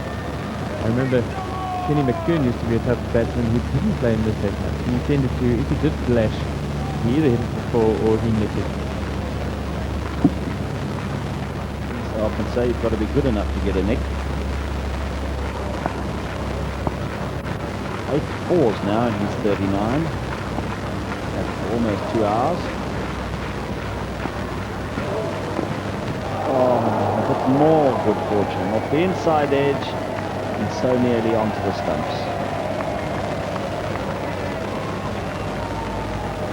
What is very good of Moeen Khan, though, is that he's able to not to be troubled by the fact that he has played and missed or he's had a bit of misfortune. He just seems to be able to keep his concentration and keep battling away. Oh, and he's dropped. Wicket-keeper Boucher went across first slip there, looking for that one, and he got a glove on it, but couldn't hold on to it, and Moeen Khan has had a life.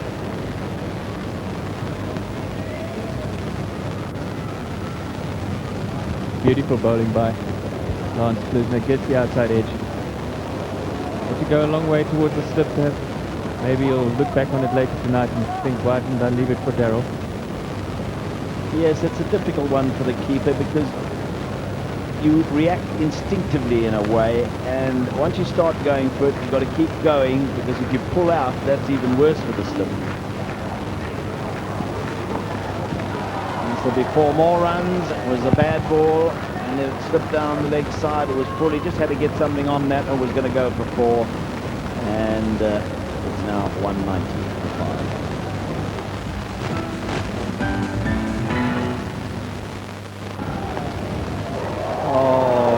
Goodness me.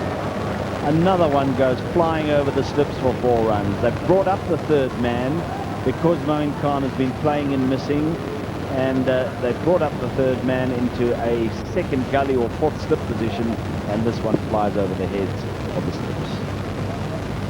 Well, you can't describe it any other way than to say that it is very, very frustrating.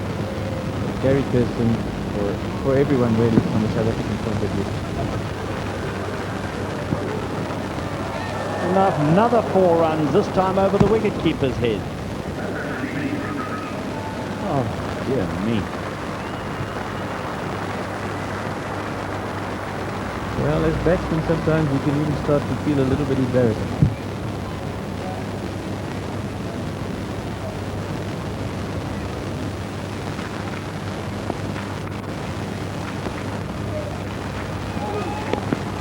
And look at that now, back over the bowler's head. Not going to go for 4 because he didn't hit it well enough, but they'll be able to get 3. Quite amazing how the runs are coming. 203 for 5.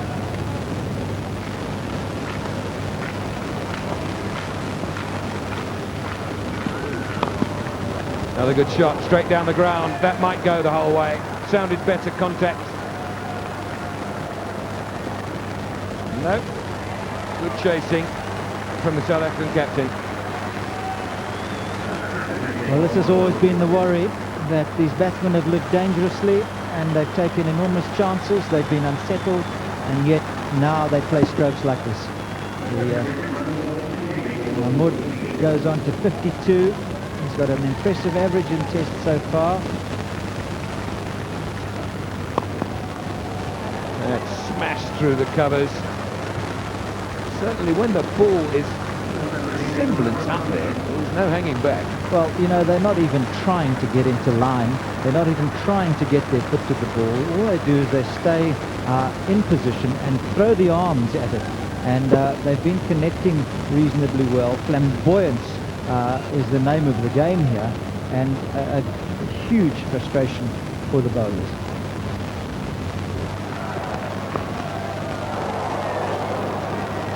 Oh, and that brings Donald to his knees, and I don't blame him. He's taken the fielder out of the ring. Whether it would have gone to him or not is up for debate. But look at this. Look how happy he is, and he's got a right to be. Look at that. Nowhere near the ball. Shocking defence, and yet he gets 4 runs for it. Don't blame Alan Donald for sinking to his knees in frustration. Alan Donald looks as if he is leaving the field, and that gives Gary Klusener a real problem.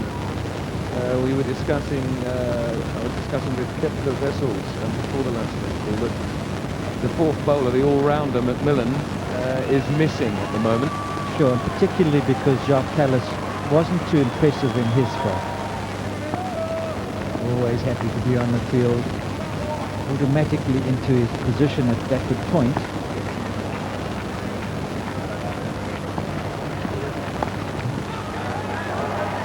Now, that's interesting. We discussed this morning that third man could easily be an attacking position as opposed to just a defensive one. And it's happened. Almost inevitably somehow, I don't know.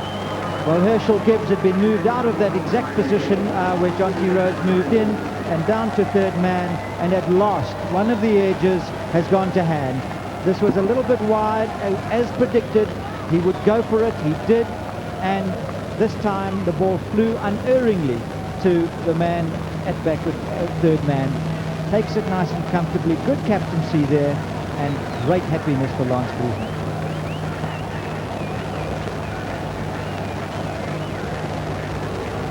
Garnan out for 46, not the greatest innings, I don't think, that he's ever played. 219, now for 6. Here's a new batsman. He's a record holder, remember, but one would like to see him on these bouncy wonders wickets. 21 years of age, isn't that amazing? And such a good bowler.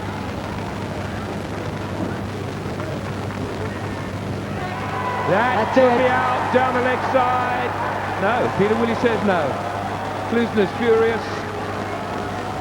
Well, she wasn't too happy either. Well, from first look, I was convinced he nicked that. So, 1 against Pakistan and 1 for. We'll see again. We'll predict whether we're right. In the meantime, 219 for 6. Well, let's have another look. Might well have been up on the arm there, Lee. Yes, it could have been. There was certainly something that was touched. And umpire Peter Willie giving the batsman the benefit of the doubt, and it could have been correctly so. Well, yeah, could have been arm, might have been glove, probably arm.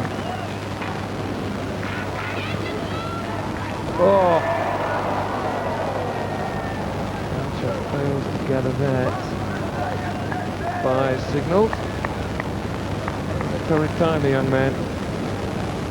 I think he's kept wicket against this sort of pace before, down on the border there. Well, look at the movement.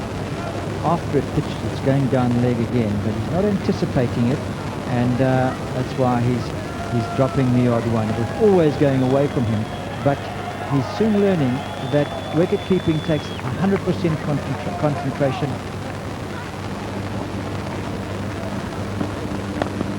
That's a beautiful stroke. That's as good a shot as he played all day. Yes, this one was superb. It was timed well. It chose the gap. Over-pitched by Jacques Callis, and another 4 accrues to the Pakistani score. They're now on to 226 for 6. Quite interesting. Pat Symcox hasn't bowled at all.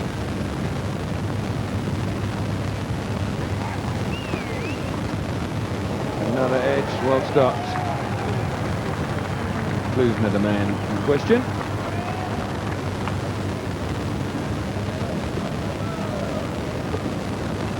Saklan angling the bat, looking for the gap past third slip.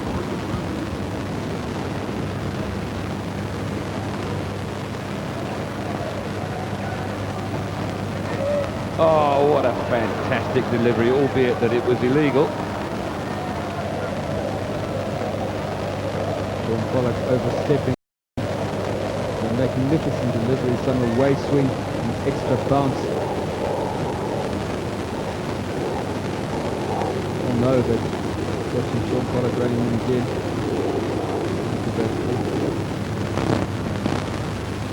Oh, another fantastic delivery.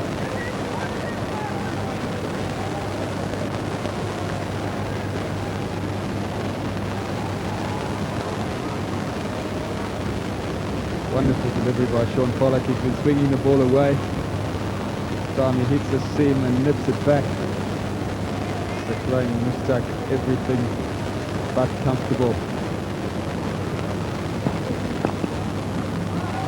It's well fielded. It's very well fielded.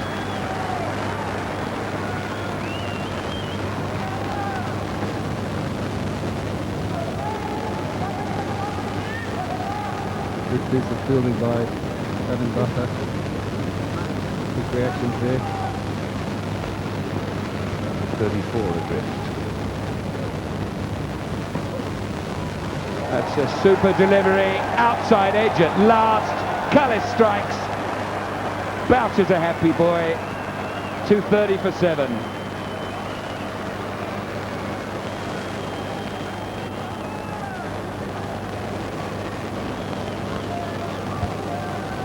Cullis be getting enough balls in the right area. Saklan hasn't covered, presents an angled bat. And Boucher gleefully accepts a relatively simple opportunity. A touch of relief when that ball was safely in the gloves. Saklan Mushtaq out for 2 of 39 deliveries, 230 for 7. Last year. Looking at the dismissal again, good delivery, moving away from the right-hander. Boucher catching the ball on the inside. Good keeper should. Mushtaq will be having one eye on the scoreboard. There's 10 overs to go before the new ball is taken. He got away with that. That was not a good delivery. It's early days though. A chance to warm up, but Mushy missed out on 4 runs here.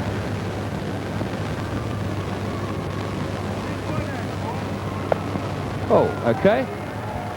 You're going to land it there, I'm going to hit you there. Now that might bring about a field change straight away.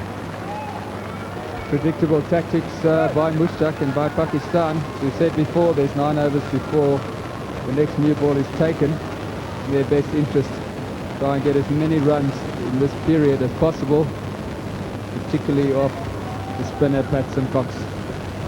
Immediately Klusener goes into that hole where the ball went. Kirsten comes out of silly point and goes over to the position that I indicated with a cross just now on the drive on the onside.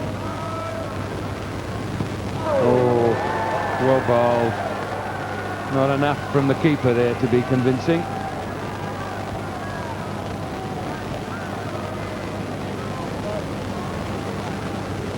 Good delivery from Pat Symcox, goes straight on with the arm, reminiscent of Saklan Mushtaq.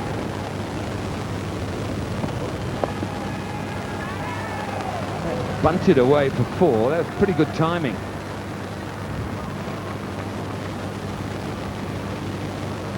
Mahmood just cramped for space. Nevertheless, it's a short arm jab off his hip. It's a pretty well down to square leg.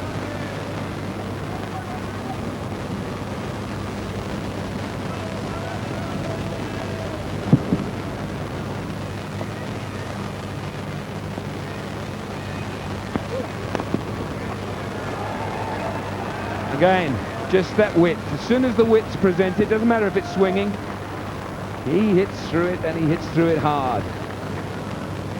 What a shot. End of the over, 243 for 7.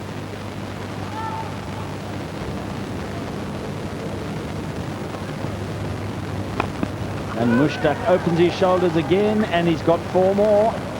That was a full toss. Well, he certainly made it into a full toss by coming down the wicket to Symcox. A couple of comments, although they are smiling after that shot, but it was really a gift.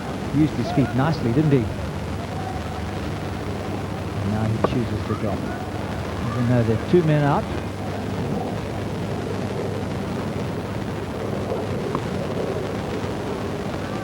Now the third man for the single. And that brings up the 250.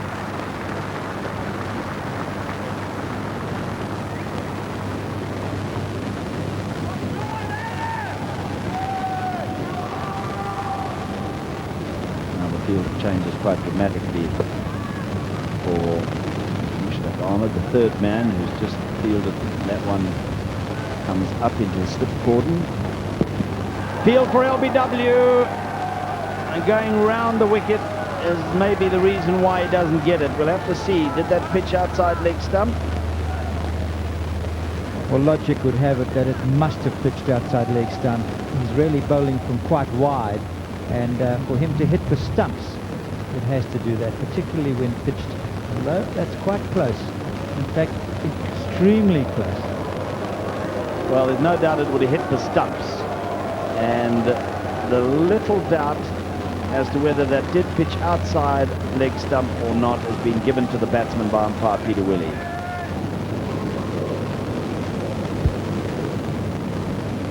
Down he comes, and he's hit this in the air. Is he caught? Oh, he's dropped him. And he had a couple of grabs at it, did Alan Donald, and he's dropped him. Alan Donald, one of the better outfielders in the world, has spilled a chance, perhaps concentrating a little on what might be coming soon, his spell, and 2 or 3 goes, and then down it hits the ground. Gary Kirsten, South Africa's new captain, standing in for Hansi Cornier after his knee operation. And Gary's had a frustrating day. Caught!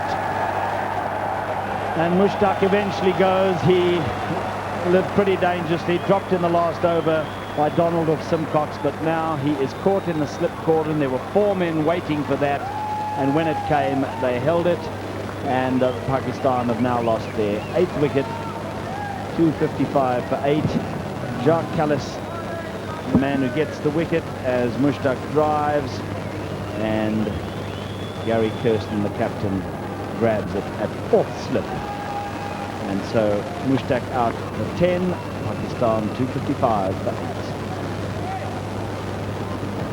Well, the Pakistanis 255 for 8, and Waqar Younis. He won't be facing because it's the end of the over. That Symcox will be bowling the 80th of the innings. And now he's hit through the covers is Symcox, and that'll be 4 runs. He gave it a bit of air, but also there was width there, and Mahmood took advantage. Yes, well, South Africans will know by now just how devastating this batsman has been when anything has been pitched wide. So that was almost a hit. Gary Kirsten now does put himself into 3rd slip, where he's just caught Mushtaq Ahmed off bowling at Kallis, and he's moved his mid-on across to where he was at mid-off, and he's taken Waqar and pushed him back to mid-wicket. I know Mahmood is facing, but still. He's one of the world's great fast bowlers in action, Alan Donald, and well, short leg wouldn't have caught that, but it's just an indication with a new ball and at his pace, there's no reason why he shouldn't have a man in there at short leg. That in fact fell, and a silly point would have been in business. Look at that. He had no idea where the ball was or where it was going, and no chance, but very bad luck for Alan Donald.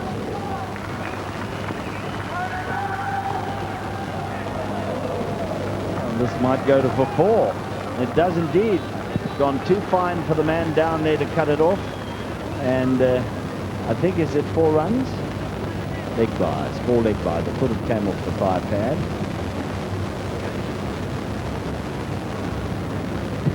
movement from Alan Down, nearly getting the edge of the bat.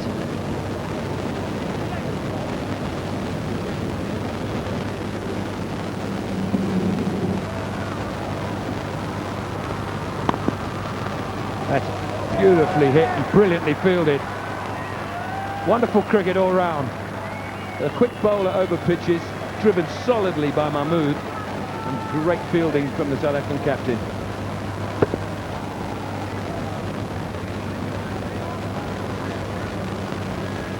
Test match cricket at its best. Captain Chaos as they're calling him at the moment. Pulls off a great stuff.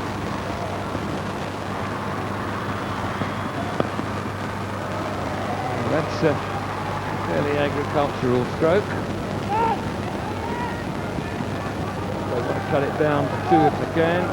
Oh, now, direct hit. I think Mr. Mahmood would have kept running. That's all. Waqar trying to get away from the bowling.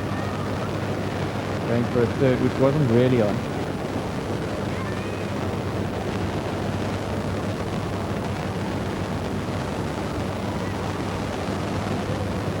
Well, Dave Allen should have tried to catch it.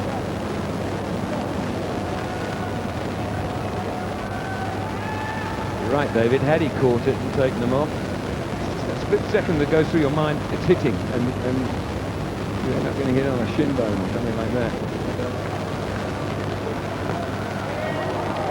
And down again.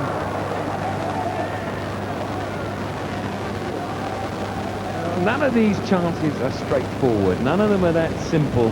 They're just not getting caught.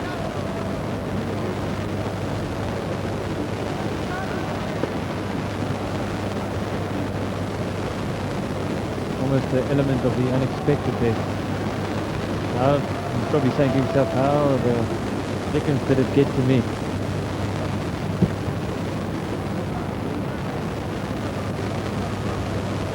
Well, this chap's made just about every shot in the book. That one I haven't seen too often.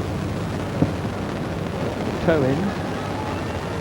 Well, it's been an incredible day. Amazing.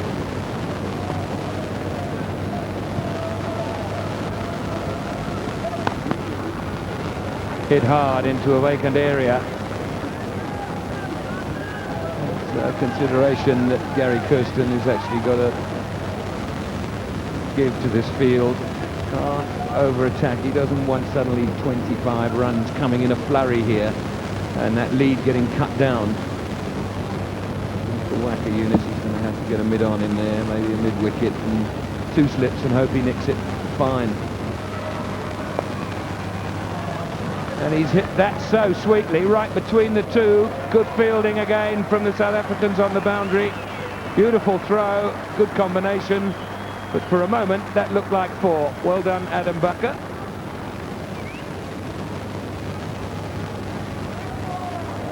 The shot in itself is an amazing cricket shot.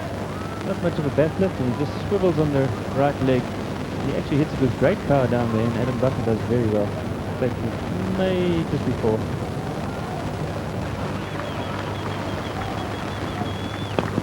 There it is. Well played, young man. Well done. His second 100 against South Africa in as many test matches. And this crowd here at the Wanderers, as well as his batting partner Younis, congratulate him warmly, and rightly so.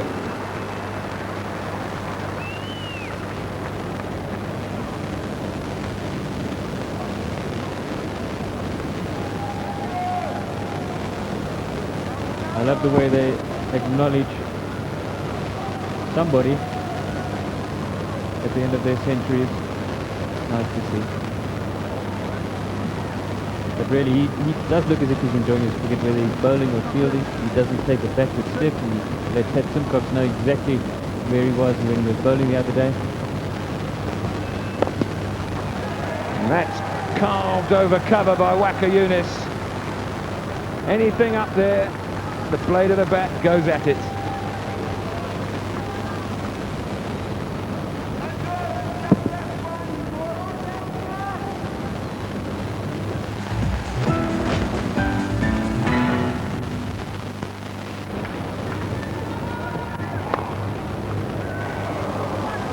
going to be, I think, 4 more runs, yes. And Alan Donald feeling very aggrieved. He's doing the right thing in lashing out the way he is now. Riding his luck. He's got his 100 and 8 wickets are down. He doesn't know how long Waqar Younis and then Azhar can stay with him. So he's not going to make Mary White again. And this is hammered up into the air. There's a man trying to get underneath it. It'll be a brilliant catch if he takes it, which he does.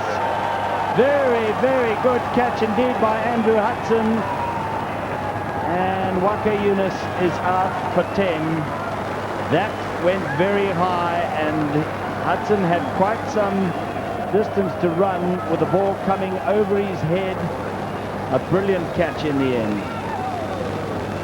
That was a really brilliant catch, to go over your shoulder, watch your ball right over, just watch it, there it goes. Running back towards the ball.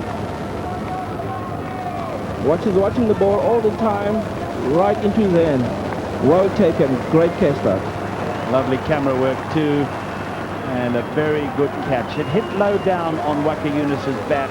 That's why it went up and up like that, and he's gone for 10 to 96 for 9.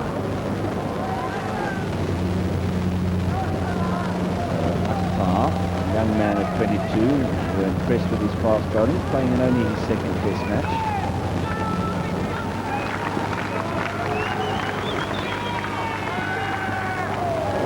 Beautiful away swinger there from Klusener, goes past the outside edge, which means that Mahmood will keep strike. 297 for 9. Now, umpires a moment ago getting on to the walkie-talkies, and I think it is to ask them to put the lights on.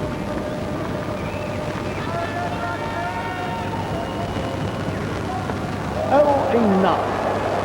Well, that really was a nasty blow. I think he might have, well, he took his eye off it, and it was made a sickening sound.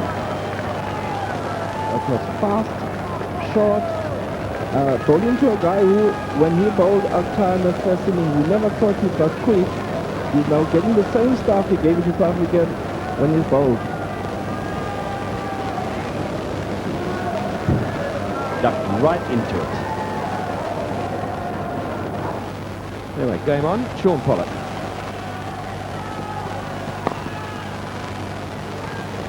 That's well enough. That will bring the 300 up for Pakistan. So they will have felt that they've done really well today. It's been pretty unorthodox. South Africa will feel a little aggrieved. Pakistan now within only 64 of the South African total.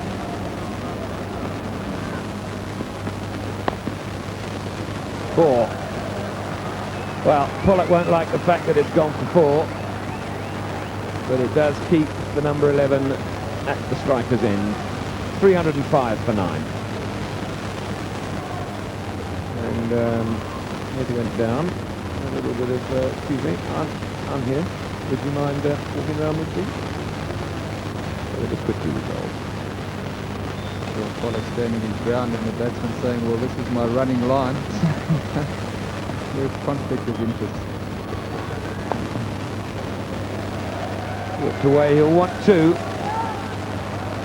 He'll have to hurry. And does. Wonderful throw from Alan Donald. Good piece of cricket, good positive running. Ball just down leg side, and Alan Donald, such a magnificent athlete, swoops on the boundary, good return, good cricket all round.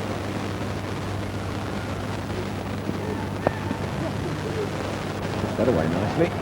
1-2, naturally enough.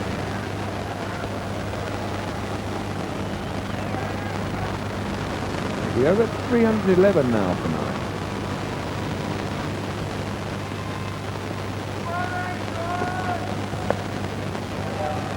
And he's hit that halfway up the bank. Great shot. A wonderful shot, gets himself into position very quickly. dispatches it effortlessly over square leg. See that left foot opening up. Mahmood really played a heroic innings for Pakistan today. Perfectly timed. Oh, what a good delivery. Now that is frustration deluxe. I know how you feel, Polly. Well, the batsman will probably just say, well, it's too good for me. And a beautiful delivery, just short of the length. Moving away off the seam. Not too many players would nick that one.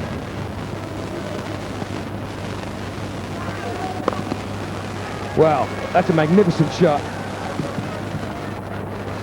Straight over extra cover. They're asking, Cyril Mitchley's asking, yes it is, maximum. Last has created an angle there. What a good shot. Klusener having a change of tactics, coming around the wicket, as we've often seen before in this innings. Outside that off stump, give Mahmood any room, and he punishes the bowler.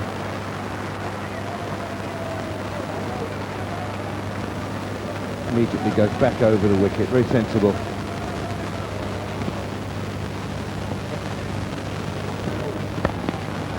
This is high in the air. Gary Kirsten's underneath it, and he's dropped it. Dear, oh dear, oh dear. Well.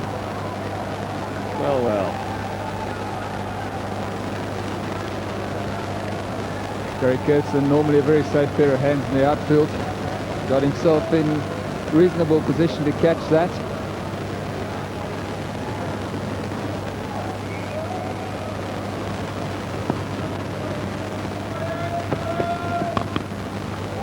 Now, is this one going to be caught? Donald under it. Yes, and safely in his hands. He's really happy about that. So Pollard. Klusener will feel a little aggrieved. And it will alter Mahmood's average. But what a very, very important innings, Kepler. Magnificent innings from a Pakistani point of view. A young man coming in, playing with the innocence of youth. Just watch him trying to launch yet another delivery over that extra cover area, but he was quite superb. Made his intentions clear from the word go. The ball was there to be hit. He did so very well. Maintained his concentration, rode the little bit of luck that he had, and he's kept Pakistan in this test match. South Africa congratulating him. 215 balls, 16 fours and 2 sixes, 60 scoring shots, 136. Well, that scorecard doesn't look dissimilar to the South African one of yesterday. In fact, the 2 days have been quite similar, other than I don't think South African batsmen had quite as much luck and good fortune as Mahmood did, in terms of playing a missing and in terms of the ball landing in strange places and going over the top slip. But the two similar factors was one big 100 there and support of 46, 44 and 34. But the catches were dropped by Pakistan yesterday that proved very, very important, and South Africa have done exactly the same today. Otherwise both sides might have been bowled out for somewhere around 175. Well, definitely, I think both teams will be disappointed by the fact that they let the opposition off the hook. But catching, and particularly catching close to the wicket, we keep coming back to the same subject, is a specialist art. It is a skill that has to be practiced, that has to be learnt, that comes with experience. And with the number of new players in the South African side, the sooner they sort out their slip cordon, so it's an established one, where the percentage of catches taken is high enough, the better off South Africa will be. Partnership, again a similar story, other than South Africa's innings was dominated by the 195 world record from Mark Boucher and Symcox.